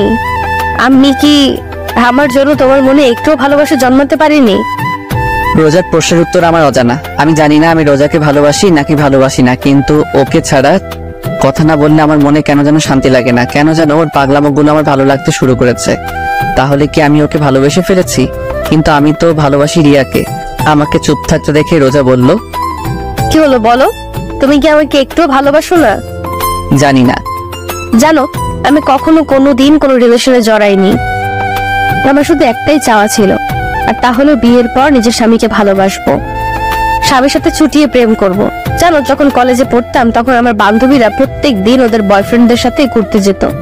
ওরা আমাকে প্রতিদিন বলতো যে আমি যাতে কোনো ছেলের সাথে রিলেশন করি, কিন্তু আমি করতাম না। কারণ ছোট থাকতে আম্মু শিখিয়েছিল ইসলাম ধর্মে রিলেশন করাটা হারাম। তাই আমি ওদের বলতাম আমিও একদিন ঘুরবো আমার স্বামীর সাথে। জানো, আমি চাইলে আমার থেকে বড় আর নইলে আমার সমবয়সী কাউকে বিয়ে করতে পারতাম, কিন্তু আমি আমার থেকে বয়সে ছোট ছেলেকে বিয়ে করার কারণ হচ্ছে তুমি যেন সবসময় আমার কথা শোনো। আমি তোমাকে সবসময় শাসনের উপর রাখি, কারণ তুমি যেন আমার ভয়ে কোনো মেয়ের দিকে না তাকাও। কারণ আমি চাইতাম না যে আমার স্বামী আমাকে রেখে অন্য কোনো মেয়েকে ভালোবাসো। কিন্তু আমি ভুল ছিলাম, আমার সব কিছু ভুল ছিল। আমি চুপচাপ চেয়ে আছি রোজার দিকে, কোনো ভাষাই খুঁজে পাচ্ছি না কি বলবো। ওর তো এখানে কোনো দোষ নেই, সব দোষ তো শুধু আমি করেছি। আমার জন্য শুধু শুধু ও কষ্ট পাচ্ছে। চিন্তা করো না, খুব তাড়াতাড়ি তোমাকে আজাদ করে দিব। তারপর তুমি আর রিয়া আরামে থাকতে পারবে। আমার জন্য তোমাদের কারোরই আর কোনো সমস্যা হবে না। আমি চুপচাপ মাথা নিচু করে খাট থেকে নেমে রুমে থেকে বেরোতে যাব, হঠাৎ রোজা পেছন থেকে বলে উঠলো, শোনো। আমি পিছনে ফিরে নিচে তাকিয়ে আছি। Sorry and thanks. কেন? সেটা না হয় রহস্যই থাক। আমি রুম থেকে বের হয়ে আসলাম, কেন জানি মাথাটা প্রচন্ড ব্যথা করছে। এমন মনে হচ্ছে এখনই মাথাটা ফেটে যাবে। রোজার বলা কথাগুলো বারবার কানে বেজেই চলেছে। হঠাৎ দেখলাম নেহা খাবার নিয়ে এখানে আসছে। আমার সামনে এসে খাবার প্লেটটা এগিয়ে দিল আর বলল, ভাই এটা ধর। কেন? ধরবা নাকি? আমি খাবারের প্লেটটা নেহার হাত থেকে নিতেই ও আমাকে জড়িয়ে ধরে কান্না করে দিল। আমি একটু অবাক হলাম, কারণ কিছু সময় আগে ও আমার সাথে কথা বললো যেন আমি অপরিচিত কেউ, এখন আবার জড়িয়ে ধরে কান্না করছে। বুঝলাম না, সব মাথার উপর দিয়ে বাউন্সার যাইতেছে। তোর আবার কি হলো? এমন মরা কান্না করছিস কেন আর আমাকে জড়িয়ে ধরেছিস কেন? ছাড়। সরি। কেন? তোর সাথে বাজে ব্যবহার করার জন্য। আমি বুঝলাম তুই আমার সাথে এমন আচরণ করার কারণ কি, বুঝিয়ে বলতে একটু। আসলে কালকে ভাবি যথাসময় ডিউটিতে চলে গেল। কিছু সময় পর ভাবি আবার বাসায় আসলো, কিন্তু তখন তার চেহারার রাগে একেবারে লাল হয়ে গিয়েছিল। এমন মনে হচ্ছিল কারোর উপর রেগে আছে। তারপর কাকে যেন মোবাইলে কল করলো, কিন্তু প্রথমবার কল রিসিভ করতে ভাবি রেগে গেল। তারপর আবার কল করলো। কয়েকবার রিং হওয়ার পর সেই ব্যক্তি কল রিসিভ করতে ভাবি রেগে কথা বলল। কিছু সময় পর বুঝতে পারলাম ভাবি তোকে কল করেছে। কিছু সময় পর ভাবি আবার তোকে কল করলো, কিন্তু হঠাৎ কি যেন ভাবি কান্না করতে করতে রুমে চলে গিয়ে ভেতর থেকে দরজা বন্ধ করে দিল। ভাবিকে অনেক ডাক দিলাম, কিন্তু ভাবি দরজা খুললো না। এইটুকু বলেই জোরে জোরে শ্বাস নিতে লাগলো। আবার যেই বলতে যাবে, নেহা আমার দিকে তাকিয়ে। আমি রোজার ব্যাপারটা নিয়ে এত বেশি অবাক হইনি, যত বেশি অবাক হয়েছি নেহার কথা বলা দেখে। দু চোখ ড্যাব ড্যাব করে নেহার দিকে তাকিয়ে আছি। নেহা আমাকে এইভাবে ওর দিকে তাকিয়ে থাকতে দেখে ভ্রু কুচকিয়ে আমার দিকে তাকিয়ে বলল, ওই তুই এভাবে কি দেখছিস? বোন তুই ঠিক আছিস তো? কেন, আবার কি হবে? না মানে আমার মনে হচ্ছে তোর জিনের আচর লাগছে, কারণ তুই এত কথা বলা কোথা থেকে শিখেছিস? সব সময় তোর ফাজলামি না করলে ভালো লাগে না। নেহার কথা শুনে জোরে জোরে হাসতে লাগলাম। আমার হাসি দেখে নেহা হেসে উঠল। ভাইয়া এখন আর বেশি কথা না বলে ভাবির কাছে যা। ঠিক আছে। আর আব্বু আম্মু কি রোজার শরীর ভালো না তা জানে? আব্বু আম্মু তো বাসায় নেই। কেন, কোথায় গিয়েছে? গতকাল সকালে নানিদের বাসায় গিয়েছে, আর আজকে শুক্রবার তাই কালকে চলে আসবে। ও ঠিক আছে, তুই নাস্তা করে নিস। ঠিক আছে বলেই চলে গেল। আমি আবার ঘুরে রুমের দিকে আসতে লাগলাম। রুমের সামনে এসে দেখলাম রোজা যা যা ভেঙেছিল তা পরিষ্কার করছে। আমি প্লেটটা খাটে রেখে রোজার পিছনে গিয়ে বললাম, কি করছো তুমি? হঠাৎ আমার কথা শুনে রোজা কিছুটা কেঁপে উঠল। রোজার পিছনে তাকিয়ে বলল, কালকে তো এইগুলো আমি ভেঙেছিলাম, তাই পরিষ্কার করছি। তুমি কি আমার সাথে ফাইজলামি করছো?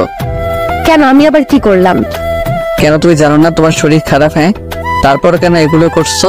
রোজা মুখের কোণে একটা হাসি রেখা ফুটে উঠলো। তাহলে এগুলো করবে কে? সেটা তোমার জানার প্রয়োজন নেই, তাই খাবার খেয়ে নাও। রোজা উঠে চুপচাপ গিয়ে খাটে বসে থাকলো, খাবার না খেয়ে আমার চেহারা দিকে তাকিয়ে আছে। আমি রোজার সামনে গিয়ে বললাম, কি হলো, খাবার খাচ্ছ না কেন? খাবার খেতে মন চাচ্ছে না।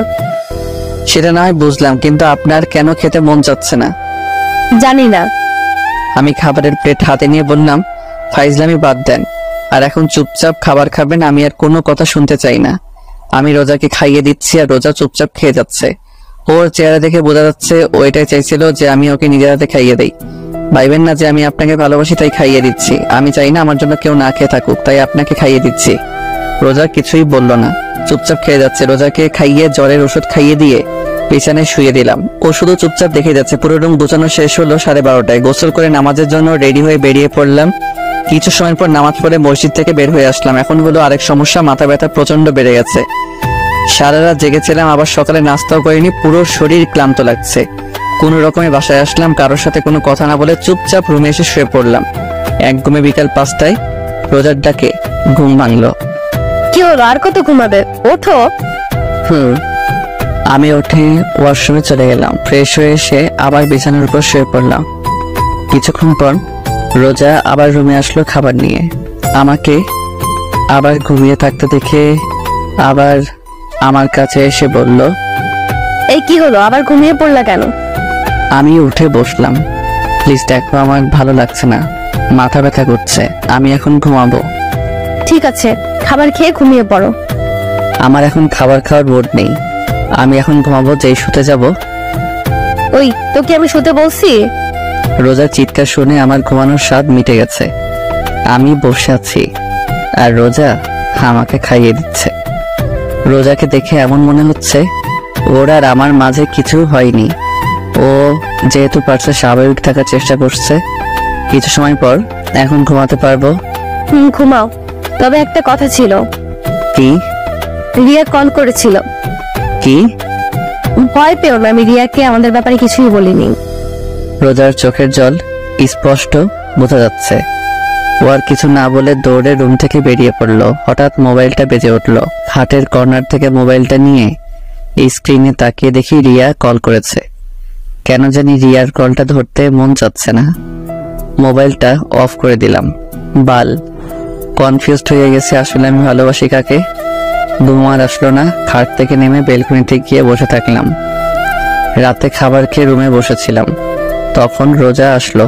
কোনো কথা না বলে লাইট অফ করে খাটে এসে আমার বুকের উপর মাথা দিয়ে শুয়ে থাকলো। রোজার এমন কাজে আমি বেশ অবাকই হচ্ছি। হঠাৎ রোজা বলল, একটা প্রশ্ন করি। আমি যখন না থাকবো তখন কি তুমি আমাকে মিস করবা? আমি কিছু বললাম না, চুপচাপ চোখ বন্ধ করে শুয়ে থাকলাম। ঘুমিয়ে পড়েছো? নিশ্চুপ। রোজা শুধু ফুপিয়ে ফুপিয়ে কাঁদতে লাগলো। এক সময় ও কান্না করতে করতে ঘুমিয়ে পড়ল। আমি রোজাকে আমার বুকের সাথে খুব শক্ত করে জড়িয়ে ধরলাম। কেন জানি এই মেয়ের চোখের পানি আমার সহ্য হয় না।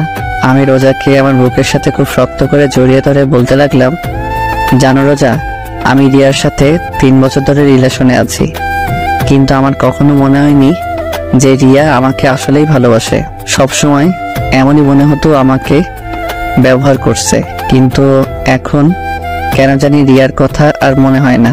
মনটা চায় শুধু তোমার কাছে থাকি সব সময়। তুমি যখন আশেপাশে না থাকো তখন কেমন যেন নিঃস্ব লাগে। এখন কেন যেন তোমার রাগ, অভিমান, থ্রেট সবকিছু ভালো লাগে। আমি তোমাকে ভালোবাসি রোজা, অনেক অনেক ভালোবাসি। কথাটা বলতে আমার হার্টবিট কয়েক গুণ গতিতে লাফাতে শুরু করলো। রোজা চুপচাপ আমার বুকের উপর শুয়ে আছে। জানি না ও আমার কথাগুলো শুনেছে নাকি। আমি রোজার কপালে একটা চুমু এঁকে দিলাম। কিছু সময়ের মধ্যে রোজাকে বুকের সাথে জড়িয়ে ধরে ঘুমিয়ে পড়লাম। সকালে সবাই একসাথে নাস্তা করছি। আব্বু আম্মু খুব সকালেই বাসায় এসে পড়েছে। হঠাৎ রোজা আব্বুকে উদ্দেশ্য করে বলল, আব্বু। মা বল। আব্বু, আমি কিছুদিনের জন্য বাসায় যেতে চাই। রোজা কথাটা বলতে আব্বু আম্মু নেহা আমার দিকে তাকিয়ে আছে। সবার চাওয়ার ধরন দেখে আমার গলা দিয়ে আর খাবার নামলো না। পানি খেয়ে সবাইকে উদ্দেশ্য করে বললাম, তোমরা সবাই আমার দিকে এইভাবে তাকিয়ে আছো কেন? আজকে কি আমাকে একটু বেশি সুন্দর দেখাচ্ছে? কেন মা, এই গাধাটাই কি কিছু বলেছে? কিছু বললে আমাকে বলো, দেখো ওকে কি করি। আমি আহত দৃষ্টিতে আব্বুর দিকে তাকিয়ে আছি। আসলে কি ওনারা আমার বাবা মা নাকি আমাকে রাস্তা থেকে কুড়িয়ে এনেছে? না, উনি কিছু বলেনি।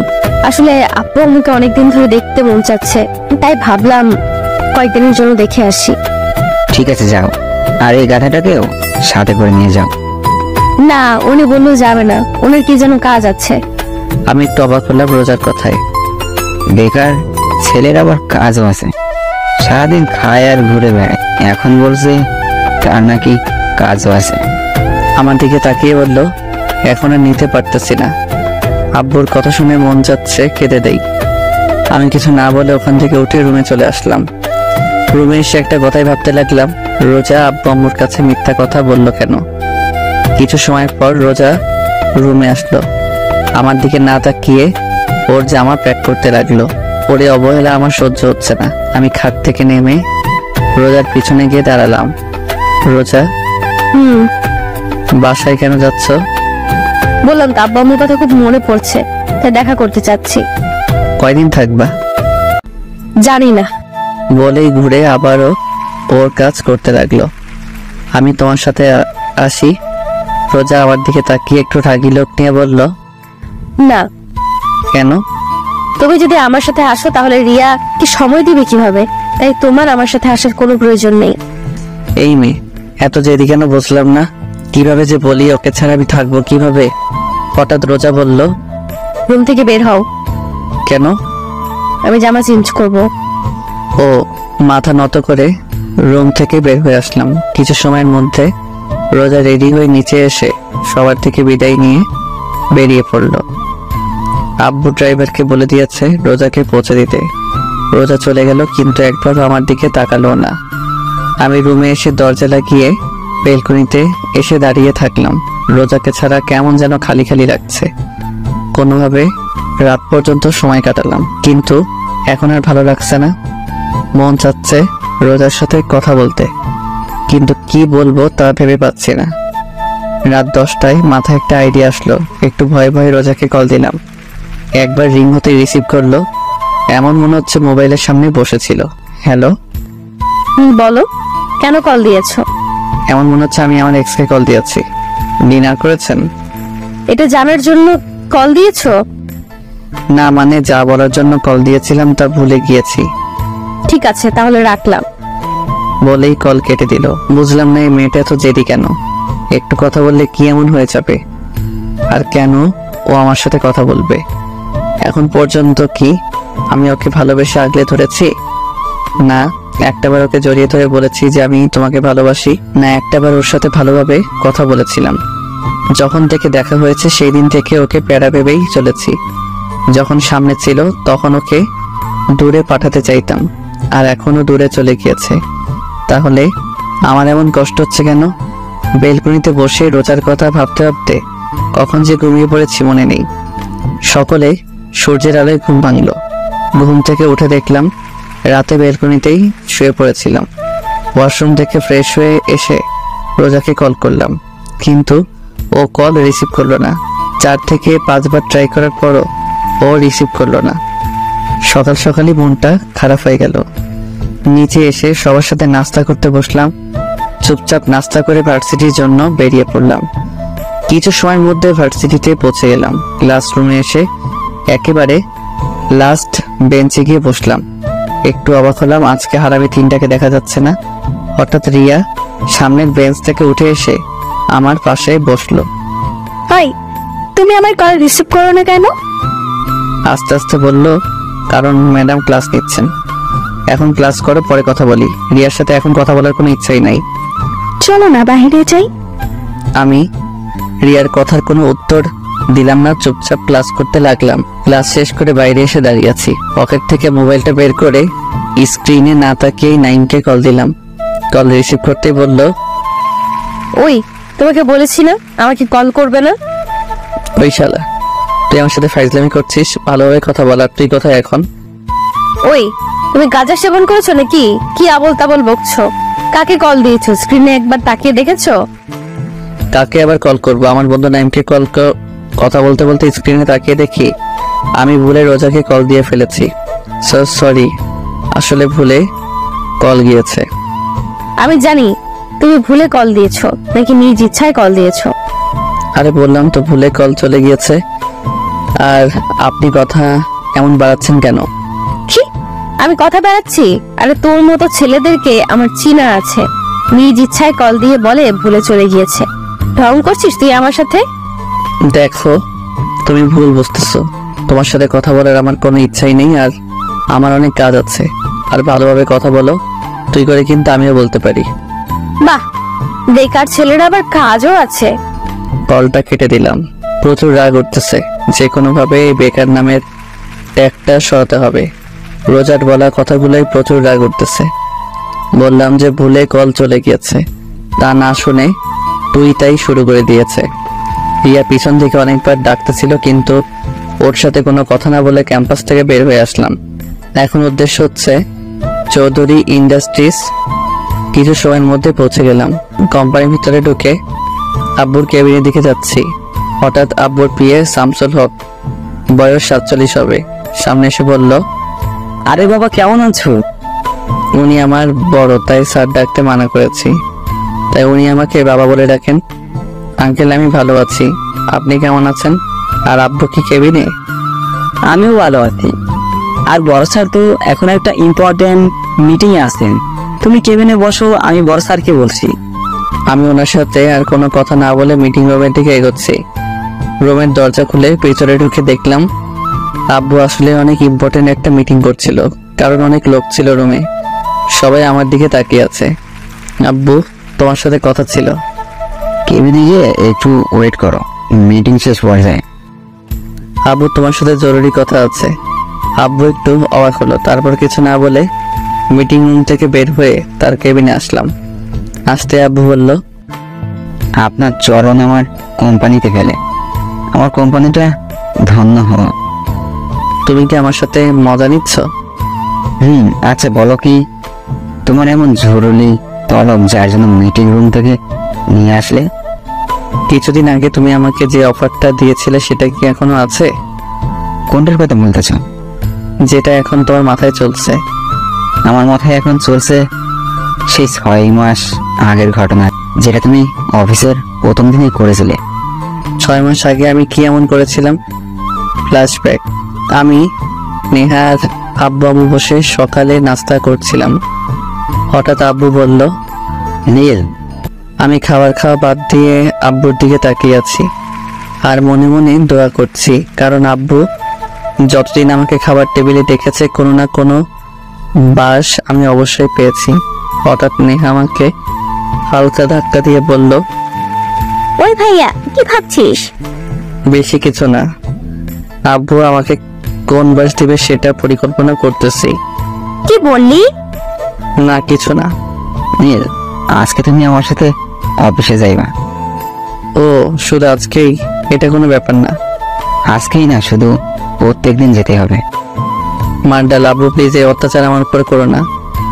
এক হলে আমার সাথে অফিসে চলো, আর না হলে আমার বন্ধুর মেয়েকে বিয়ে করো। বলেই আবার খাবার খেতে লাগলো। আমি তো তোমার সব বন্ধুদের চিনি, কিন্তু তাদের কারোর তো কোনো মেয়ে নেই, আর থাকলে তাদের বিয়ে হয়ে গিয়েছে। তুমি আমার এক বন্ধুকে এখন পর্যন্ত দেখোনি, কারণ ওরা এখানে থাকে না। এখন বলো, অত্যাচার সহ্য করবে নাকি বিয়ে করবে? আমি রাজি। কি, তুই বিয়ে করতে রাজি? আরে না, আমি আব্বুর সাথে অফিসে যেতে রাজি। কি আর করার, নাস্তা করে অফিসের জন্য রেডি হয়ে আব্বুর সাথে অফিসে আসতে হলো। অফিসে এসে আব্বু সবার সামনে একটা ঘোষণা করলো যে এখন থেকে এই কোম্পানির সব দায়িত্ব আমার উপর। প্যারা। আব্বু আমাকে আমার কেবিন দেখিয়ে দিল। কেবিনে গিয়ে বসতে না বসতেই দরজায় শামসুল হক নক করলো। স্যার, আসবো? আসেন। শামসুল হক ভিতরে আসতে আব্বু বলল, শামসুল সাহেব, আজ থেকে আপনি আমার ছেলের পিএ। ওকে সবকিছু ভালোভাবে বুঝিয়ে দিবেন। ঠিক আছে স্যার। আব্বু, তুমি কি এখন কোথাও যাবে নাকি? বাসায় যাচ্ছি তোমার আমাকে সময় দিতে। আর আমি? তুমি আমার কোম্পানিটা সময় দাও। 3টা ঘন্টা শামসুল হক মানে আমার পিএ আমার মাথা খাইলো। তারপর আমাকে সব বুঝিয়ে দিয়ে উনি চলে গেলেন। আর আমি এই সুযোগে আব্বুকে একটা মেসেজ করে অফিস থেকে পালিয়ে গেলাম। 2 দিন পর্যন্ত বাসায় না এসে হোটেলে থাকলাম, কারণ আম্মু বলেছিল আব্বু নাকি রেগে আছে। তাই আব্বু রাগ কমার পরই বাসায় আসলাম। ভেবেছিলাম আব্বু হয়তো বিয়ের কথাটা ভুলে গিয়েছে। কিন্তু কিছুদিন আগে আব্বুর কথা মতো আমার বিয়ে করিয়ে দিল তার বন্ধুর মেয়ের সাথে। বর্তমানে এখন খেয়াল হয়েছে আপনার? আপনি কি করছিলেন? ও, ওটা তো ভুলে হয়ে গিয়েছিল। এখন আমি আর সেই ভুল করার আর সুযোগ দিতে চাই না। আব্বু প্লিজ, এখন আমি ভালো হয়ে গিয়েছি, ভালোভাবে সব দায়িত্ব পালন করব। আর ওদিনের জন্য সরি। একবার ভেবে দেখো, এটা কিন্তু অনেক বড় দায়িত্ব। এই বেকার নামের ট্যাগটা সরাতে আমি সব করতে রাজি। ঠিক আছে, তাহলে আমি মিটিংটা শেষ করে শামসুল সাহেবকে তোমার কথা বলে বাসায় চলে যাচ্ছি। ঠিক আছে। আব্বু চলে গেল। কিছু সময় পর শামসুল হক এসে আমাকে আগের মতো সবকিছু বুঝিয়ে দিতে লাগলো। সন্ধ্যা অফিস থেকে বের হলাম। আজকের দিনটা কেমন যেন লাগছে। আজকে থেকে আর কেউ আমাকে বেকার বলবে না, এটা ভেবে এক অন্যরকম ভালো লাগা কাজ করছে। রিকশায় করে বাসায় আসলাম। বাসায় আসতেই কারোর সাথে কোনো কথা না বলে দিলাম এক ঘুম। রাত 10টায় ঘুম থেকে উঠলাম, ফ্রেশ হয়ে নিচে আসলাম। আব্বু আম্মু নেহা কি নিয়ে যেন হাসাহাসি করছিল, কিন্তু আমাকে দেখতেই সবাই চুপ হয়ে গেল। আম্মু উঠে আমার কাছে এসে বলল, বাহ, আমার ছেলেটা এখন বেকার নয়, এত বড় হয়ে গিয়েছে আর আমি বুঝতেই পারলাম না। আম্মু কথাটা বলতেই সবাই আবার হাসতে শুরু করলো। আমার সাথে কি তোমরা মজা নিচ্ছ? হ্যাঁ, এভাবে এক সপ্তাহ পর আজকে আর অফিসে যেতে মন চাচ্ছে না, কারণ কাল সারা রাত রোজার কথা ভাবতে ভাবতে না ঘুমিয়ে কাটিয়ে দিয়েছি। সেই দিনের পর থেকে রোজার সাথে এখনো পর্যন্ত আমার কোনো যোগাযোগ হয়নি। প্রতিটা মুহূর্তে ওর কথা মনে হয়, কিন্তু কথা বলতে পারি না, কারণ সব দোষ আমার। কিন্তু আব্বু আম্মু রোজার ব্যাপারে কোনো কথা বলছে না, কারণ কি? বেলকনিতে দাঁড়িয়ে এগুলো ভাবছিলাম। হঠাৎ পিছন থেকে নেহা বলল, ভাইয়া নাস্তা করবি না? আম্মু ডাকছে। তুই যা, আমি আসছি। নেহার দিকে ঘুরে বললাম। নেহা আমার সামনে এসে আমাকে জড়িয়ে ধরে বলল, ভাইয়া, তুই কি কোনো ব্যাপার নিয়ে আপসেট? না, কেন, কি হয়েছে? নেহার মাথায় হাত বুলিয়ে বললাম, কিছুদিন ধরে দেখছি তুই কেমন যেন মনমরা হয়ে আছিস। তুই যদি আমার সেদিনের কথার জন্য কষ্ট পেয়ে থাকিস, তাহলে আমাকে মাফ করে দে। ওরে আমার পাগলি বোন রে, আমি কি একবারও বলেছি আমি কোনো ব্যাপার নিয়ে আপসেট? পাগলি, এত বেশি বুঝিস কেন? সত্যি তো তুই কোনো ব্যাপার নিয়ে আপসেট না? না। তাহলে একটা কথা বলি। এতক্ষণ যাবত তো বকবক করেই যাচ্ছিস, এখন একটা কথা বলতে আবার পারমিশন লাগে? আয় না, আজকে বিকেলে কোথাও ঘুরতে যাই। আমি নেহার কথা শুনেও না শোনার ভান করে দৌড়ে রুম থেকে বের হয়ে নিচে চলে আসলাম। আর নেহা আমার পিছন পিছন দৌড়ে চলে আসলো।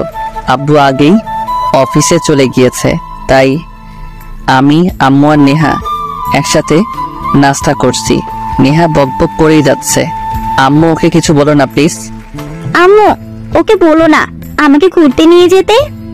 আমাকে তোদের ভাই বোনের ঝগড়ায় জড়াইয়া দিবি না, তোদেরটা তোরাই সমাধান কর। তুই আমার সাথে যাবি কেন? তোর বয়ফ্রেন্ডের সাথে যা। শোন, আমার কোনো বয়ফ্রেন্ড নেই, আর বিয়ের আগে রিলেশন করা হারাম, আর বিয়ের পর আমার স্বামীর সাথে ঘুরবো। তোকে বলবো না। এখন বল, নিয়ে যাবি নাকি? নেহার কথাটা শুনতেই রোজার কথা মনে পড়ে গেল। ও পাগলি মেয়েটাও তো আমাকে প্রত্যেক দিন এই একই কথাই বলতো, কিন্তু আমি তখন ওর কথার কোনো মূল্য দিতাম না। ওই ভাইয়া, কি ভাবছিস? বল না, নিয়ে যাবি নাকি? আচ্ছা ঠিক আছে, নিয়ে যাব। এখন আমার মাথা না খেয়ে খাবার খা। বিকেলে আসর নামাজ আদায় করে বাড়িতে আসলাম। তারপর নেহাকে নিয়ে ঘুরতে বের হলাম। নেহার সাথে ঘুরতে ঘুরতে রাত 8টা বেজে গেল। হঠাৎ নেহা বলল, ভাইয়া অনেক ক্ষুধা লেগেছে, রেস্টুরেন্টে চল। ঠিক আছে চল। নেহাকে নিয়ে একটা রেস্টুরেন্টে আসলাম। রেস্টুরেন্টে গিয়ে এক টেবিলের দিকে আমার চোখ আটকে গেল, কারণ রিয়া একটা ছেলের সাথে বসে আছে। আমি নেহাকে নিয়ে অন্য পাশ দিয়ে ঘুরে এসে রিয়াদের পিছনে টেবিলে বসলাম। এখান থেকে ওদের কথা স্পষ্ট শোনা যাচ্ছে। আমি নেহাকে বললাম খাবার অর্ডার করতে। হঠাৎ রিয়া যা বলল তার জন্য মোটেও প্রস্তুত ছিলাম না, কারণ পাশের ছেলেটাকে বলল, আবির, তুমি আমাকে কবে বিয়ে করবে? দেখো রিয়া, আমাকে আর কিছুদিন সময় দাও, আমি এখন একটু টেনশনে আছি। দেখো আবির, আমাকে ধোকা দিও না, কারণ আমার পেটে আমাদের দুজনের সন্তান আছে। প্লিজ যা করার তাড়াতাড়ি করো। রিয়ার কথা শুনে আমার মাথায় বাজ পড়ল। এই মেয়ের জন্য আমি রোজাকে এখন পর্যন্ত আমার বউ হিসেবে গণ্য করলাম না। ওর জন্য রোজাকে এত ভালোবাসার পরেও ওকে বলতে পারলাম না যে আমি তোমাকে ভালোবাসি। রোজা, মনটা চাচ্ছে এই মেয়েকে কষে কয়েকটা থাপ্পড় দেই। তারপরেও রাগটাকে চেপে রাখলাম শুধু নেহার জন্য। তারপর খাবার অর্ডার করলাম, আর আমার পেট রিয়ার কথা শুনে বড় হয়ে গিয়েছে। কিছু সময় পর নেহাকে নিয়ে বাসায় চলে আসলাম। বাসায় আসতেই সোজা আমার রুমে চলে আসলাম। মাথা প্রচুর গরম হয়ে আছে। রাগ কমাতে না পেরে সোজা ওয়াশরুমে চলে এসে শাওয়ার ছেড়ে ভিজতে লাগলাম। আধা ঘন্টা যাবৎ ভিজার পরেও মাথা ঠান্ডা হচ্ছে না। আর রাগ কন্ট্রোল করতে না পেরে সোজা দেয়ালে 4-5টা ঘুষি মারলাম। হাতের প্রচন্ড ব্যথায় মাথা কিছুটা ঠান্ডা হয়েছে। ঘন্টাখানেক ভিজার পরে ওয়াশরুম থেকে বের হয়ে আসলাম। বাম হাতটা প্রচন্ড ব্যথা করছে, কিন্তু মনের কষ্টের কাছে এই হাতের ব্যথা কিছুই না। হঠাৎ মনে হলো আমি তো পকেট থেকে মোবাইল, মানিব্যাগ কিছুই বের করিনি। মাথাটা আবার নষ্ট হয়ে গেল। প্রচুর জিদ নিয়ে পকেট থেকে মোবাইলটা বের করলাম। মোবাইলটা হাতে নিয়ে দেখি একেবারে ভিজে গিয়েছে। মনে আল্লাহর নাম নিতে নিতে পাওয়ার বাটনে ক্লিক করতে দেখলাম মোবাইলে এখনো পর্যন্ত বেঁচে আছে। মানে মোবাইলে ওয়াটারপ্রুফ ছিল, তাই কিছু হয়নি। জামা কাপড় চেঞ্জ করে মোবাইলটা হাতে নিয়ে রোজাকে কল করলাম, কিন্তু আমার যে সুন্দর ভাগ্য, মন চাচ্ছে মোবাইলটাকে সুন্দরভাবে শরীরের প্রচন্ড শক্তি দিয়ে ফ্লোরে এমনভাবে ছুঁড়ে মারি যেন শালাই টুকরো টুকরো হয়ে যায়। কিন্তু কি করবো, এটা রোজার দেওয়া প্রথম গিফট। এত বড় কোম্পানির মালিক, অথচ আমার মোবাইলে ব্যালেন্স শেষ। এক বালতি কষ্ট নিয়ে নেহার রুমে আসলাম। নেহা, তোর মোবাইলটা একটু দে তো। কেন? একটু দরকার আছে। নেহা আর কোনো কথা না বলে মোবাইলটা আমার দিকে বাড়িয়ে দিল। রোজার নাম্বারে 5-6 বার কল করলাম, কিন্তু ওর মোবাইল বন্ধ বলছে। শেষমেশ আর কোনো উপায় না পেয়ে আব্বু আম্মুর রুমে চলে এলাম। আম্মু, আসবো? আমি বলেছি না আমাদের রুমে আসতে পারমিশন নেওয়ার প্রয়োজন নেই। আচ্ছা, সরি। তো নবজাদা কি বলার জন্য আমাদের কাছে এসেছেন? আব্বু, আমি কালকে রোজাদের বাসায় যেতে চাই। আব্বু আম্মু চোখ বড় বড় করে আমার দিকে তাকিয়ে আছে। কি হলো, তোমরা এইভাবে তাকিয়ে আছো কেন? আব্বু আম্মু একসাথে বললো। না, কিছু না। ঠিক আছে, একটা প্রবলেম আছে। কি প্রবলেম? আমি তো রোজাদের বাসা চিনি না। ও ঠিক আছে, আমি তোমাকে অ্যাড্রেস সেন্ড করে দিব। ঠিক আছে। আব্বু আম্মু রুম থেকে বের হয়ে রুমে চলে আসলাম। মাথাটা প্রচন্ড ব্যথা করছিল, তাই ঘুমিয়ে পড়লাম। সকালে ঘুম থেকে উঠে বাম হাতের দিকে তাকিয়ে দেখলাম হাতটা কিছুটা ফুলে গিয়েছে। তারপরে ব্যথাটাকে হজম করে নিয়ে ফ্রেশ হয়ে নাস্তা করে সবার সাথে বিদায় নিয়ে রওনা দিলাম নারায়ণগঞ্জ টু খুলনার উদ্দেশ্যে। সকাল 11টা, ড্রাইভ করছিলাম। হঠাৎ মোবাইলে রিয়ার কল আসলো। প্রচুর বিরক্তি নিয়ে ওর কলটা কেটে দিলাম। এক এক করে 6 বার কল করলো, আর 6 বারই আমি ওর কলটা কেটে দিলাম। হঠাৎ আবার ও কল দিল। এবার ওর কলটা রিসিভ করলাম। রিসিভ করতে রিয়া বলল, হ্যালো, শোনো, প্লিজ কল কেটে দিও না। প্লিজ আমার কথাটা একবার শোনো। বলো। নীল, কালকে আমি তোমাকে রেস্টুরেন্টে দেখেছিলাম, আর এটাও জানি তুমি আমার আর আবিরের সব কথা শুনেছ। আমি তোমাকে একটা কথা বলতে চাই। আমি তোমাকে আসলে অনেক ভালোবাসতাম, কিন্তু 1 বছর আগে আমার বোনের বিয়েতে আবিরের সাথে আমার প্রথম দেখা হয়। তারপর ওর সাথে কথা বলতে বলতে ওকে অনেক ভালোবেসে ফেলি। কাল রাতে আবির ওর বাবা মা আর আমার বাবা মার সাথে আমাদের সম্পর্কের কথা বলে, আর তারা রাজি হয়ে যায় আমার আর আবিরের বিয়ের জন্য। আর কিছুদিন পরে আমাদের বিয়ে। প্লিজ নীল, আমাকে মাফ করে দাও, আমাকে ভুলে যাও। আমি জানি তুমি আমাকে অনেক রিয়া, 1 মাস আগে আমার বিয়ে হয়ে গিয়েছে। আমার কথা শুনতে রিয়া একদম চুপ হয়ে গেল, কোনো আওয়াজ হচ্ছে না। আমি আর কিছু না বলে কলটা কেটে দিলাম। প্রায় 10 ঘন্টা জার্নি করে অবশেষে খুলনা পৌঁছালাম। সন্ধ্যা 6টা, রোজাদের বাড়ির সামনে দাঁড়িয়ে আছি। ভিতরে ঢুকতে কেমন যেন ভয় লাগছে। বেশি কিছু না ভেবে কলিং বেল বাজালাম। কিছু সময় পর রোজা এসে দরজা খুলে দিল। রোজা আমাকে দেখতেই ভূত দেখার মতো চমকে উঠলো, আর আমি রোজাকে দেখে একটু অবাক হলাম, কারণ ওর চেহারা একেবারে শুকিয়ে আছে। কি হলো, এমন ভাবে তাকিয়ে আছো কেন? তুই এখানে কেন? আমি এখানে কেন মানে? রোজা যেই কিছু বলতে যাবে তার আগে ভিতর থেকে রোজার আব্বু বলে উঠলো, রোজা মা, কে এসেছে? রোজা কিছু বলতে যাবে তার আগে আমি রোজাকে পাশ কাটিয়ে ভিতরে চলে আসলাম, কারণ রোজা হয়তো এই জন্মে আমাকে বাসায় ভিতরে ঢুকতে দিবে না। রোজা আমার পিছন পিছন আসছে আর আমার 14 গোষ্ঠী উদ্ধার করছে। হলরুমে এসে দেখলাম রোজার আব্বু আম্মু সোফায় বসে আছে। রোজার বাবা আমাকে দেখতেই বলল, আরে বাবা নীল, কেমন আছো? আসসালামু আলাইকুম আঙ্কেল আন্টি, আমি ভালো আছি, আপনারা কেমন আছেন? ওয়ালাইকুম সালাম, আমরা ভালো আছি। তো আমার মেয়েটাকে এতদিন আগে পাঠিয়ে দিয়ে তুমি এত লেট করে আসলে কেন? সরি আন্টি, আসলে একটু কাজ ছিল তাই আসতে একটু দেরি হয়ে গিয়েছে। আরে ছেলেটা মাত্র আসলো, ওকে একটু রেস্ট করতে দাও। ঠিক আছে রোজা মা, যা নীলকে রুমে নিয়ে যা। রোজা আমার পিছনে দাঁড়িয়েছিল। পিছনে ঘুরে রোজার দিকে তাকিয়ে আমি ভয় পেয়ে গেলাম, কারণ ও ভুরু কুচকিয়ে আমার দিকে তাকিয়ে আছে। ওর আম্মুর কথা শুনতে আমার কাছে এসে রাগী লোক নিয়ে বলল, ঠিক আছে আম্মু, আমার পেছন পেছন আসেন। রোজা সামনে সামনে হাঁটতে লাগলো আর আমি ওর পিছন পিছন আল্লাহর নাম নিয়ে হাঁটতে লাগলাম। না জানি এই মেয়ে আমার কি অবস্থা করে। যেই লোক নিয়ে তাকিয়েছিল না জানি কি হয়। কিছু সময় পর রোজা একটা রুমের ভিতর ঢুকলো। আমি রুমের ভিতরে ঢুকতেই রোজা আমাকে ধাক্কা মেরে ফ্লোরে ফেলে দিল। ও মাগো, চিৎকার করতেও দিল না, তার আগেই ও আমার মুখ চেপে ধরে বলতে লাগলো, চুপ, একদম চুপ, চিৎকার দিবি না, চিৎকার করলে একেবারে মেরে ফেলবো। একেবারে রেগে গিয়ে ওর চোখ লাল বর্ণ ধারণ করেছে।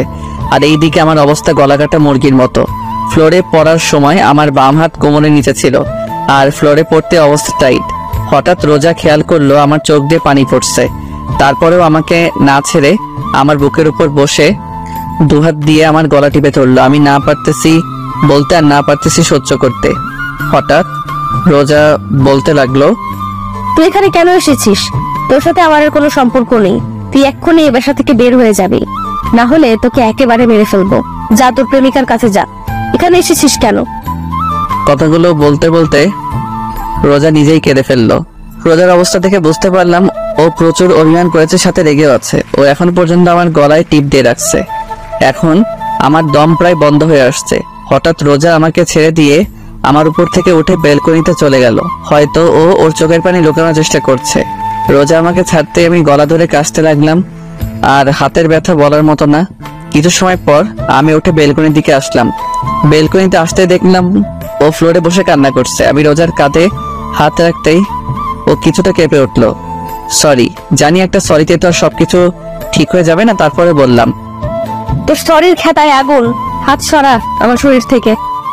রোজা উঠে ওর রুম থেকে বাইরে চলে গেল। বুঝতে পারলাম ও প্রচুর পরিমাণে অভিমান করে আছে। এত সহজে ওর এই অভিমান ভাঙা সম্ভব না। আমি বেলকনিতে আর না থেকে রুমে আসলাম। এতক্ষণ যাবত আমি রোজার রুমে ভালোভাবে তাকাইনি। রোজার রুমটা দেখে বেশ অবাক হলাম। ওর রুমটা পুরো গুছানো, সবকিছু সুন্দর করে সাজানো হয়েছে। কিন্তু আমার অবাক হওয়ার কারণ এটা না।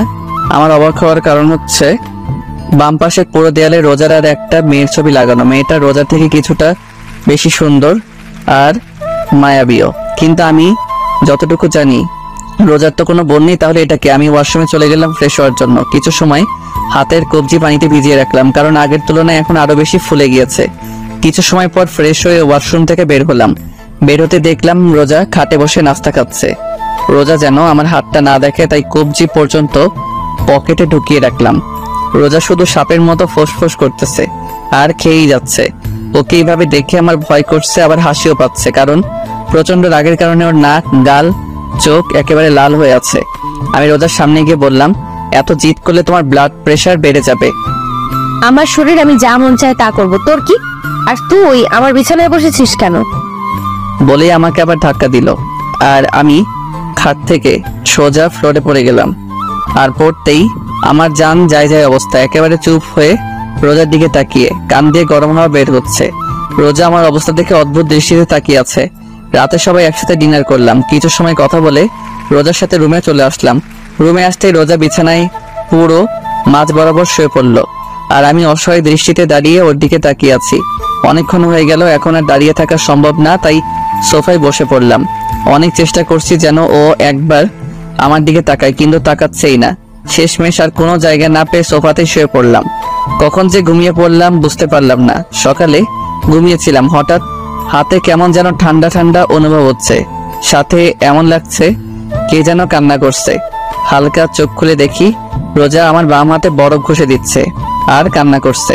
ও কান্না কেন করছে তা বুঝতে পারলাম না। হঠাৎ ও বলতে লাগলো, একবার শুধু ঘুম থেকে উঠে দেখো তোমাকে কি করি? আমাকে কাঁদাতে কি তোমার ভালো লাগে যে এত কাঁদাও? যখন থেকে আসছি তখন থেকে শুধু কষ্ট দিয়েই যাচ্ছ। আমাকে কষ্ট দিচ্ছ তা আমি মেনে নিলাম, কিন্তু তুমি নিজের হাতটার এই অবস্থা করলে কিভাবে? কালকে ধাক্কা দিয়ে ফেলে দিয়েছিলাম তার জন্য হয়েছে নাকি কালকে আসার সময় আবার ওনার অ্যাক্সিডেন্ট হয়েছিল নাকি? এতক্ষণ যাবৎ রোজা কেঁদে কেঁদে এগুলো বলেই যাচ্ছিল। হঠাৎ রোজা উঠে বেলকনি দিকে দৌড় দিল। বেলকনি থেকে গাড়ি পার্কিং এর জায়গা দেখা যায়। আমার জানা মতে ও আমার গাড়ি দেখতে বেলকনিতে গিয়েছে, যে আসলে আমার অ্যাক্সিডেন্ট হয়েছিল নাকি। কিছু সময় পর আবার এসে হাতে বরফ ঘষে দিতে লাগলো। রোজার কাণ্ড কারখানা দেখে আমার প্রচন্ড হাসি পাচ্ছে, কিন্তু হাসতে পারছি না। ও যেই থ্রেড দিয়েছে আমি চোখ হালকা খুলে রেখেছিলাম। হঠাৎ রোজা আমার চোখের দিকে তাকালো, আর আমি সাথে সাথে চোখ বন্ধ করে ফেললাম। আমি মনে মনে ভাবছিলাম হয়তো দেখে ফেলেছে আমি জেগে আছি। হঠাৎ রোজা বলতে লাগলো, বুঝলাম না, এত ঠান্ডা বরফ তার হাতের মধ্যে লাগিয়ে রেখেছি, কিন্তু ঘুম ভাঙার নাম নিশানা নেই। সোফায় শুয়ে মরে গেল নাকি আবার? হঠাৎ আমার গলায় রোজার হাতের স্পর্শ পেলাম। আমি নিশ্চিত যে ও চেক করছে আমি বেঁচে আছি নাকি মরে গিয়েছি। আমি ওর এই কাজ দেখে আর ঠিক থাকতে পারলাম না, ফিক করে হেসে উঠলাম। আমি হাসতে গড়াগড়ি খাচ্ছি, আর রোজা আমার দিকে ভুরু কুচকিয়ে তাকিয়ে আছে। অনেক সময় হয়ে গেল, কিন্তু আমি এখনো পর্যন্ত হেসেই যাচ্ছি।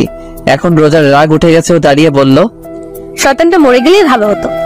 বলেই রোজা রুম থেকে বের হয়ে গেল, আর আমি উঠে ফ্রেশ হতে ওয়াশরুমে চলে গেলাম।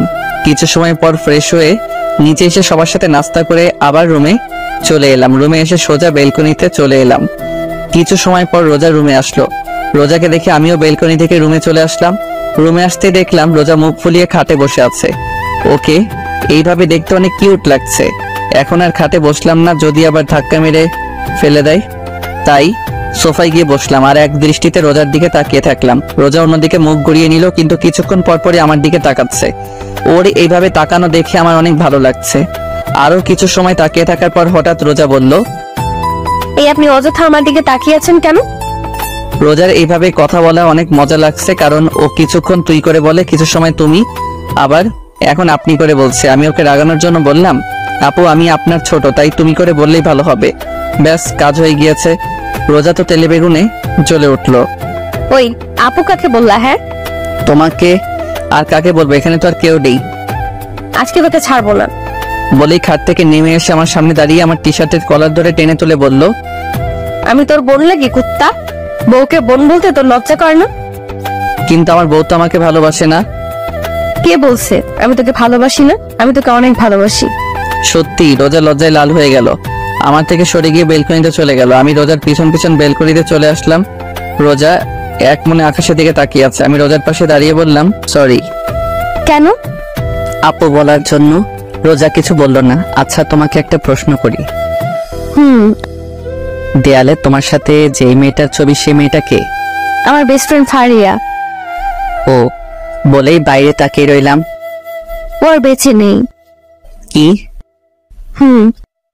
কেন, কি হয়েছিল? রোজা যা বলো তার জন্য মোটেও প্রস্তুত ছিলাম না, কারণ ওকে কিছু লোক ধর্ষণ করে মেরে ফেলেছে। হোয়াট?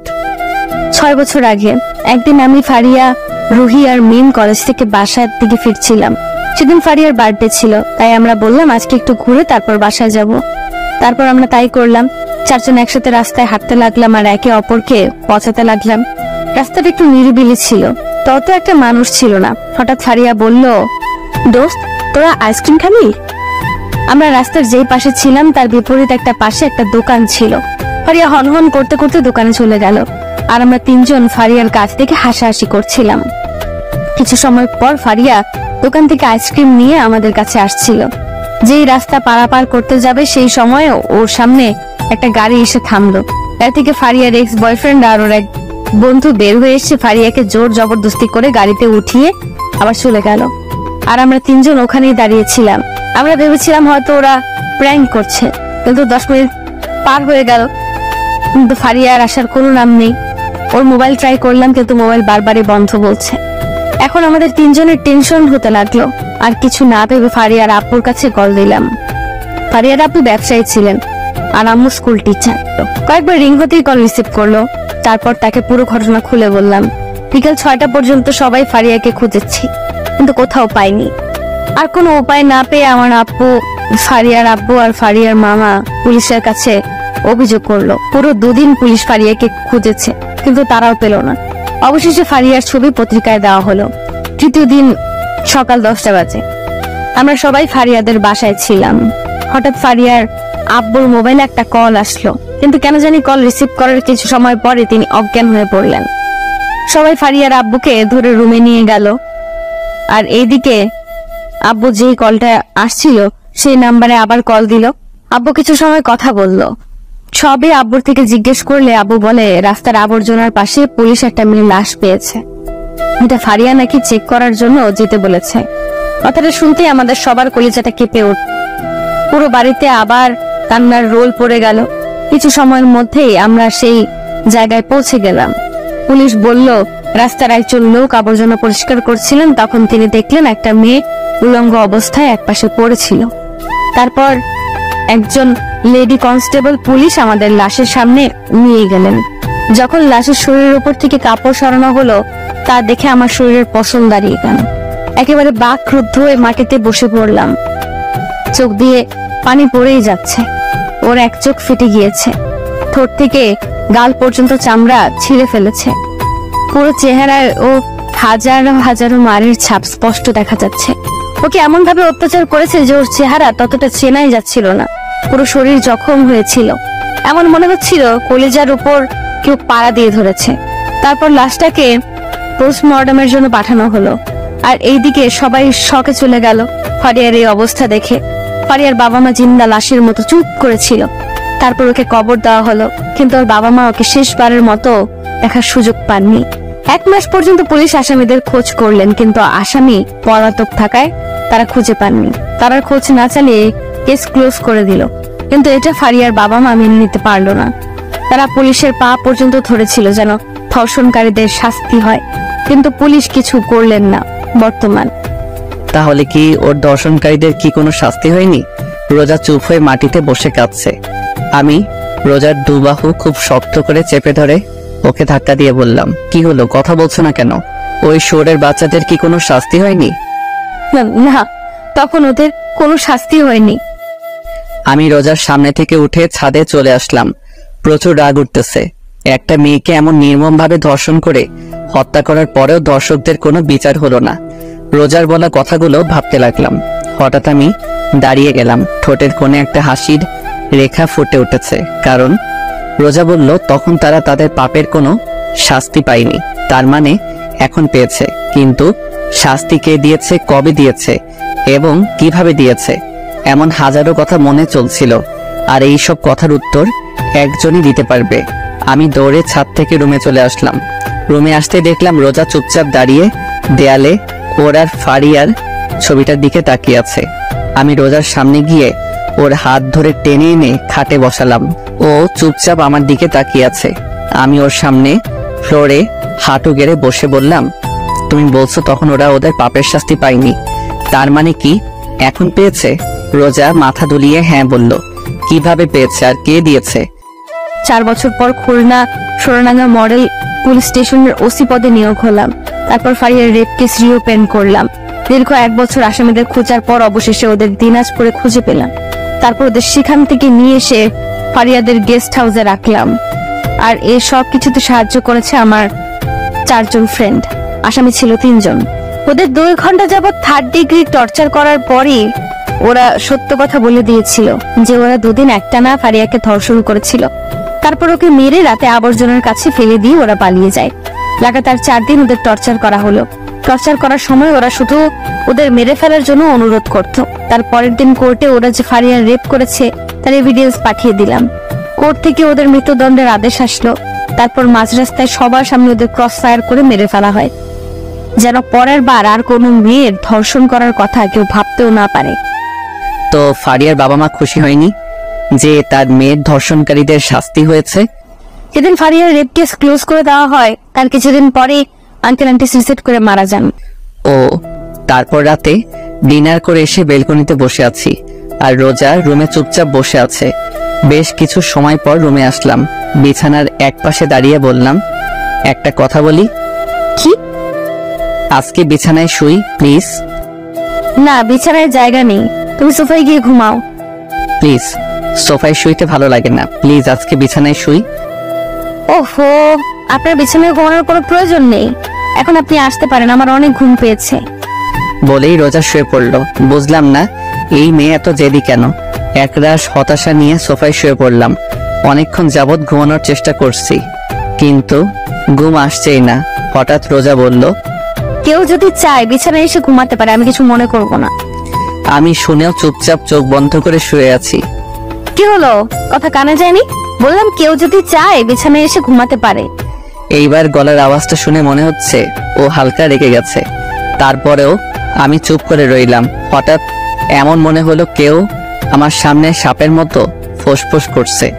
এক চোখ খুলে দেখি রোজা আমার সামনে দাঁড়িয়ে ফোঁসফোঁস করছে। আমি ভয়ে চোখ বন্ধ করে রাখলাম। কি হলো, আপনি কি শোনেননি? আপনাকে বিছানায় গিয়ে ঘুমানোর জন্য বললাম। আপনি কি আমাকে বলছেন? আপনাকে ছাড়া এই রুমে কি অন্য কেউ আছে? সরি আপু, আমি এখানেই ঠিক আছি। আমার অনেক ঘুম পাচ্ছে, আপনি এখন আসতে পারেন। এই আপু কাকে বললা? হ্যাঁ, আপনাকে ছাড়া এই রুমে কি অন্য কেউ আছে? রোজা আমার গলায় টিপ দিয়ে বলল। তোমাকে আমি একেবারে মেরে ফেলবো আর একবার আমাকে আপু বললে। তো আপনাকে আমি কি বলবো? বউয়ের বাইরে যদি অন্য কিছু বলিস তাহলে তোকে মেরেই ফেলবো। কথাটা বলতেই রোজার রাগ এক মুহূর্তে লজ্জায় পরিণত হয়ে গেল। কারণ ও আমার বুকের উপর বসেছিল। সেকেন্ড মধ্যে আমার বুক থেকে নেমে গেল। বিছানায় গিয়ে ইন্ডিয়ার পাকিস্তানের বর্ডার বানিয়ে শুয়ে পড়লো। আমার দিকে আর একবারও তাকাইনি। আমি সোফা থেকে নেমে রোজার পাশে গিয়ে শুয়ে পড়লাম। আজকে প্রথমবার রোজা আমার আর ওর মাঝে বালিশ রেখেছে। কি আর করার, ঘুমিয়ে পড়লাম। সকালে বুকের উপর কিছু একটা অনুভব করছি। চোখ খুলে দেখি রোজা আগের মতো আমার বুকের উপর মাথা রেখে শুয়ে আছে। ওর চেহারার ওপর থেকে চুলগুলো সরিয়ে দিলাম। খুব মায়াবী লাগছে ওর চেহারার। আজকে অনেকদিন পর ও আবার আমার বুকের উপর মাথা রেখেছে। মন চাচ্ছে ওকে খুব শক্ত করে জড়িয়ে ধরতে। ঘড়ির দিকে তাকিয়ে দেখি মাত্র 6টা বাজে। বেশি কিছু না ভেবে রোজাকে শক্ত করে জড়িয়ে ধরলাম। জড়িয়ে ধরতেই রোজা বলল, কি মেরে ফেলার প্ল্যান আছে নাকি? তুমি জেগেছিলে? আর এত শক্ত করে কেউ কাউকে জড়িয়ে ধরে? মরে যাবো তো। আমার বউ, আমি যা মনে চাই তা করবো, আপনার কি? আমার বউ মানে? কাল রাতে না বললেন বউ বলতে, তাই বললাম। তার মানে তুই আমার কথাই বলেছিস? আমি ভেবেছিলাম তুই আমাকে ভালোবেসে বলেছিস। কুত্তা ছাড় আমাকে, আমার শরীরে টাচ করবি না। আমি তো রিয়াকে ভালোবাসি, আপনাকে ভালোবাসতে যাব কেন? রোজা উঠে ওয়াশরুমে চলে গেল। কিছু সময় পর ওয়াশরুম থেকে কান্নার আওয়াজ আসতে লাগলো। যেটা ভেবেছিলাম সেটাই হয়েছে। আচ্ছা, এই মাইয়ার কি কমন সেন্স নেই? আমি যদি রিয়াকে ভালোবাসতাম তাহলে এখন রিয়ার সাথে থাকতাম। আমি এখানে ওর সাথে কেন থাকতাম? এখন কাঁদতে কাঁদতে বাড়িঘর ভাসিয়ে ফেলবে। সবাই একসাথে বসে নাস্তা করছিলাম। হঠাৎ আমি বললাম, আঙ্কেল একটা কথা বলার ছিল। বাবা বলো, কি বলবা? আঙ্কেল, বাসা থেকে কল আসছিল, অফিসে নাকি একটু সমস্যা হয়েছে, তাই আজকে বাসার উদ্দেশ্যে রওনা দিতে হবে। আমার কথা শুনতেই রোজা চোখ বড় বড় করে আমার দিকে তাকিয়ে আছে। একটু বাবা, কিছুদিন হলো এলে আর এখনই চলে যেতে চাচ্ছ? না মানে আন্টি, অনেকদিন হলো আসছি, অনেক কাজ পড়ে আছে। আবার রোজার ও তো অনেকদিন হলো চাকরি থেকে ছুটি নিয়েছে। তা ঠিক আছে, তাই বলে আজকে চলে যেতে হবে? জি আঙ্কেল। আচ্ছা ঠিক আছে। সবার সাথে নাস্তা শেষ করে রুমে আসলাম। রোজা আমার পিছে পিছে রুমে আসতেই দরজা লাগিয়ে দিয়ে বলল, এই তুমি নিচে আব্বুকে কি বললা? কেন, তুমি শোনোনি? শুনছি তো। আর আমি তোমার সাথে কোথাও যাব না। কোথাও যাবে না মানে? সবসময় কি বাপের বাড়িতে থাকবে নাকি? তাহলে আমি কই থাকবো? আপনার বিয়ে হয়েছে, আপনি কি ভুলে গিয়েছেন? আমার বিয়ে হয়েছে, তাহলে আমার স্বামী কে? ওর এই অদ্ভুত প্রশ্ন শুনে মন চাচ্ছে নিজের হাত দিয়ে নিজের মাথার চুল ছিঁড়ে ফেলি। আমি কে? মানুষ। দেখো, আমার সাথে মজা করা বন্ধ করো প্লিজ। আর দেরি হয়ে যাচ্ছে, তাড়াতাড়ি জামা কাপড় গুছিয়ে নাও। আচ্ছা, মজা করা বাদ দিলাম, কিন্তু একটা কথার জবাব চাই। কি? তুমি কি আমাকে ভালোবাসো? সত্যি করে বলবো? না, মিথ্যা করে বলো। আসলে আজকে রিয়ার সাথে আমার বিয়ে, তো বাসর ঘর সাজানোর মতো কোনো মানুষ পাই নাই, তাই তোমাকে সাথে করে নিয়ে যাচ্ছি যেন তুমি আমাদের বাসর ঘরটা সুন্দর করে সাজিয়ে দিতে পারো। ওর সাথে মজা করে বললাম, কিন্তু এখন দেখি এই মাইয়া তেলে বেগুনে জ্বলে উঠছে। কি বলি আরেকবার বলতো? দেখ আজকে তোর অবস্থা আমি কি করি। রোজা আমাকে ধাক্কা মেরে খাটের উপর ফেলে দিয়ে বুকের উপর বসে শুরু করলো এলোপাতারি। কুত্তা, লাল বান্দর, ব্যাং, শয়তান, আর বলবি ওই ডাইনির নাম? আরে এত মারলে বলবো কেমনে? ছাড় আমার হাত, তোকে আজ মেরেই ফেলবো। তুই ওই মেয়ের সাথে বাসর করবি তাই না? আমার কি দোষ? তুমি তো বললে মিথ্যা কথা বলতে। আমি তাই বলে তুই এই কথা বলবি? কিছু না বলে রোজাকে টান মেরে আমার বুকের উপর থেকে সরিয়ে বিছানায় শুয়ে দিলাম। ও যেই উঠতে যাবে তার আগেই ওর দুবাহু ধরে ওকে বিছানার সাথে চেপে ধরলাম। আমাকে ধরে রেখেছেন কেন? যান আপনার প্রেমিকার কাছে যান। আমি তো আমার প্রেমিকার কাছেই আছি। রোজার মুখের একেবারে সামনে মুখ নিয়ে বললাম। মানে? আরে গাদি মাইয়া, আমি তোমাকে ভালোবাসি, অনেক অনেক ভালোবাসি, নিজের জীবন থেকে বেশি ভালোবাসি। রোজার কপালে চুমু এঁকে দিয়ে বললাম, প্রচুর বাসো, আজ পর্যন্ত তো একদিনও বললে না ভালোবাসি। সরি সোনা, প্লিজ রাগ করো না। তোমাকে অনেকদিন বলার চেষ্টা করছি কিন্তু কোনোদিন বলতে পারিনি। আমি তোমাকে আসলে অনেক ভালোবাসি। সত্যি তুমি আমাকে সত্যি ভালোবাসো?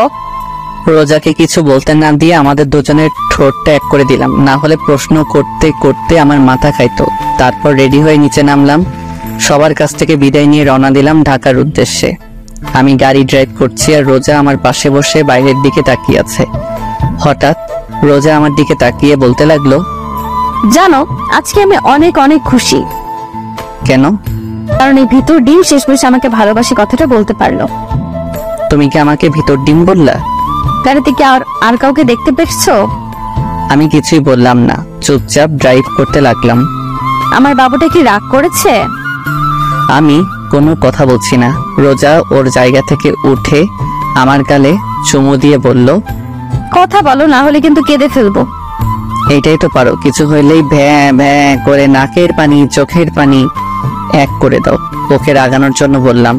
রোজা বন্দুক বের করে বাম হাতে রেখে বলল, বুঝলাম না, এই মায়া কি সবসময় বন্দুক সাথে করে নিয়ে ঘুরে নাকি? কি যেন বললাম আমি শুনতে পাইনি, আরেকবার বলো তো। কই না তো, কিছু বলিনি। না মানে আমার মনে হলো কিছু বলছো। সারা রাস্তা এইভাবে খুনসুটি ঝগড়া করতে করতে পার করে দিলাম। বাসায় পৌঁছাতে পৌঁছাতে রাত হয়ে গেল। ফ্রেশ হয়ে ডিনার করলাম, তারপর সবার সাথে কিছুক্ষণ কথা বলে রুমে এসে পড়লাম ঘুমানোর জন্য। আগের মতো আজকে রোজা আমার বুকের উপর মাথা রেখে একে অপরকে জড়িয়ে ধরে ঘুমিয়ে পড়লাম। কিছুদিন পর বাসায় এক পার্টির আয়োজন করা হয়। পার্টিটা ছিল সবাইকে জানানোর জন্য যে রোজা হচ্ছে চৌধুরী বাড়ির বউ। কথাটা শুনে সবাই খুশি হয়, সাথে কিছু মানুষ অবাকও হয়। আর তারা হচ্ছে আমার প্রিয় হারামি বন্ধুরা আর রিয়া আর ওর হাজবেন্ড। কিছুদিন পর রাতে রোজা আর আমি বেলকনিতে বসেছিলাম। হঠাৎ রোজা আমার কাঁধের উপর মাথা রেখে বলল, শোনো। বলো, কি বলবে? ভাবতেছি পুলিশের চাকরি ছেড়ে দেব। কেন? তোমার সাথে তো ঘুরতে পারি না, চাকরি ছেড়ে দিয়ে সারাদিন তোমার সাথে ঘুরবো, মজা করব, প্রেম করব। মায়ের একটাও মাটিতে পড়বে না যদি চাকরি ছেড়ে দেওয়ার কথা আরেকবার বলো। কেন? তুমি আমাকে ভালোবাসো নাকি পুলিশের চাকরিকে? আমি তোমাকে সব থেকে বেশি ভালোবাসি, কিন্তু একটা কথা আছে। রোজা মাথা ঘুরিয়ে আমার দিকে তাকিয়ে বলল, কি? আমি রোজার কানে কানে বললাম, পুলিশ হওয়া আমার ছোটবেলার শখ ছিল। তাই? এইভাবে চলছিল আমাদের সংসার। 7 বছর পরে আজকে অফিস থেকে একটু তাড়াতাড়ি আসলাম। বাসায় আসতেই আমার মেয়ে দাদির কোল থেকে নেমে আব্বু আব্বু বলতে বলতে আমার উপর ঝাঁপিয়ে পড়লো। রোজা একটা প্রিন্সেস জন্ম দিয়েছে। কোলে তুলে গালে চুমু দিয়ে বললাম, আমার প্রিন্সেসটা আজকে সারাদিন কি কি করেছে। কথা বলে, আগে আমার চকলেট দাও। আমি পকেট থেকে একটা চকলেট বের করে নীলার হাতে দিলাম। আমার মেয়ে চকলেট পেয়ে আমার পুরো চেহারা আদর করে বলে দিল, পুরো রোজার মতো হয়েছে। আমি নীলাকে নিয়ে রুমে এসে ওকে খাটে বসিয়ে বললাম, আম্মু তুমি বসে চকলেট খাও, আমি একটু ফ্রেশ হয়ে আসি। ঠিক আছে। নীলাকে খাটে বসিয়ে ফ্রেশ হতে গেলাম। অল্প কিছু সময়ের মধ্যে ফ্রেশ হয়ে ওয়াশরুম থেকে বের হয়ে এসে দেখি নীলা চকলেট খেতে খেতে দু গালে মেখে ফেলেছে।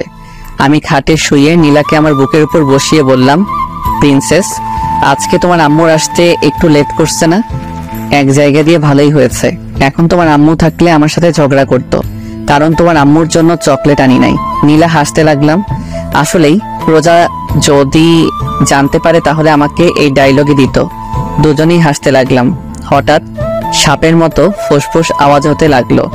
আমরা দুজনে হাসি বন্ধ করে দরজার দিকে তাকিয়ে দেখি রোজা দাঁড়িয়ে আছে আর সাপের মতো ফুসফুস করছে। নীলা চুপচাপ আমার কোল থেকে নেমে রোজার কাছে গেল। রোজা ওকে কোলে তুলে নিয়ে ওর গালে চুমু দিয়ে বলল, আম্মু তোমার আব্বু কি আমার ব্যাপারে নিয়ে কথা বলছিল? নীলা মাথা দুলিয়ে হ্যাঁ বলল।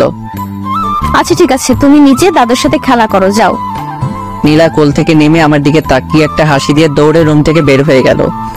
রোজা দরজা লাগিয়ে আমার সামনে এসে বলল, কি বলছিলে আমার নামে? কই কিছুই বলেই নাই। আমি কিন্তু শুনেছি। সরি সোনা, আজকে তোমার জন্য চকলেট আনি নাই। সমস্যা নাই, 20টা কিস করলেই হয়ে যাবে। এর কম করলে হয় না? ওহো, একটাও কম না। সমস্যা নেই, আমি রাজি আছি। রোজাকে কোলে তুলে বিছানায় শুয়ে দিয়ে ওকে আদর করতে করতে হারিয়ে গেলাম ভালোবাসার মায়াজালে। হাই বন্ধুরা, গল্পটা কেমন লাগলো অবশ্যই কমেন্ট করে জানাবেন। আর যারা এখনো প্রেমের তাজমহল ফেসবুক পেজটি ফলো করেননি তারা অবশ্যই ফলো দিয়ে সাথে থাকবেন। ধন্যবাদ সবাইকে, আল্লাহ হাফেজ।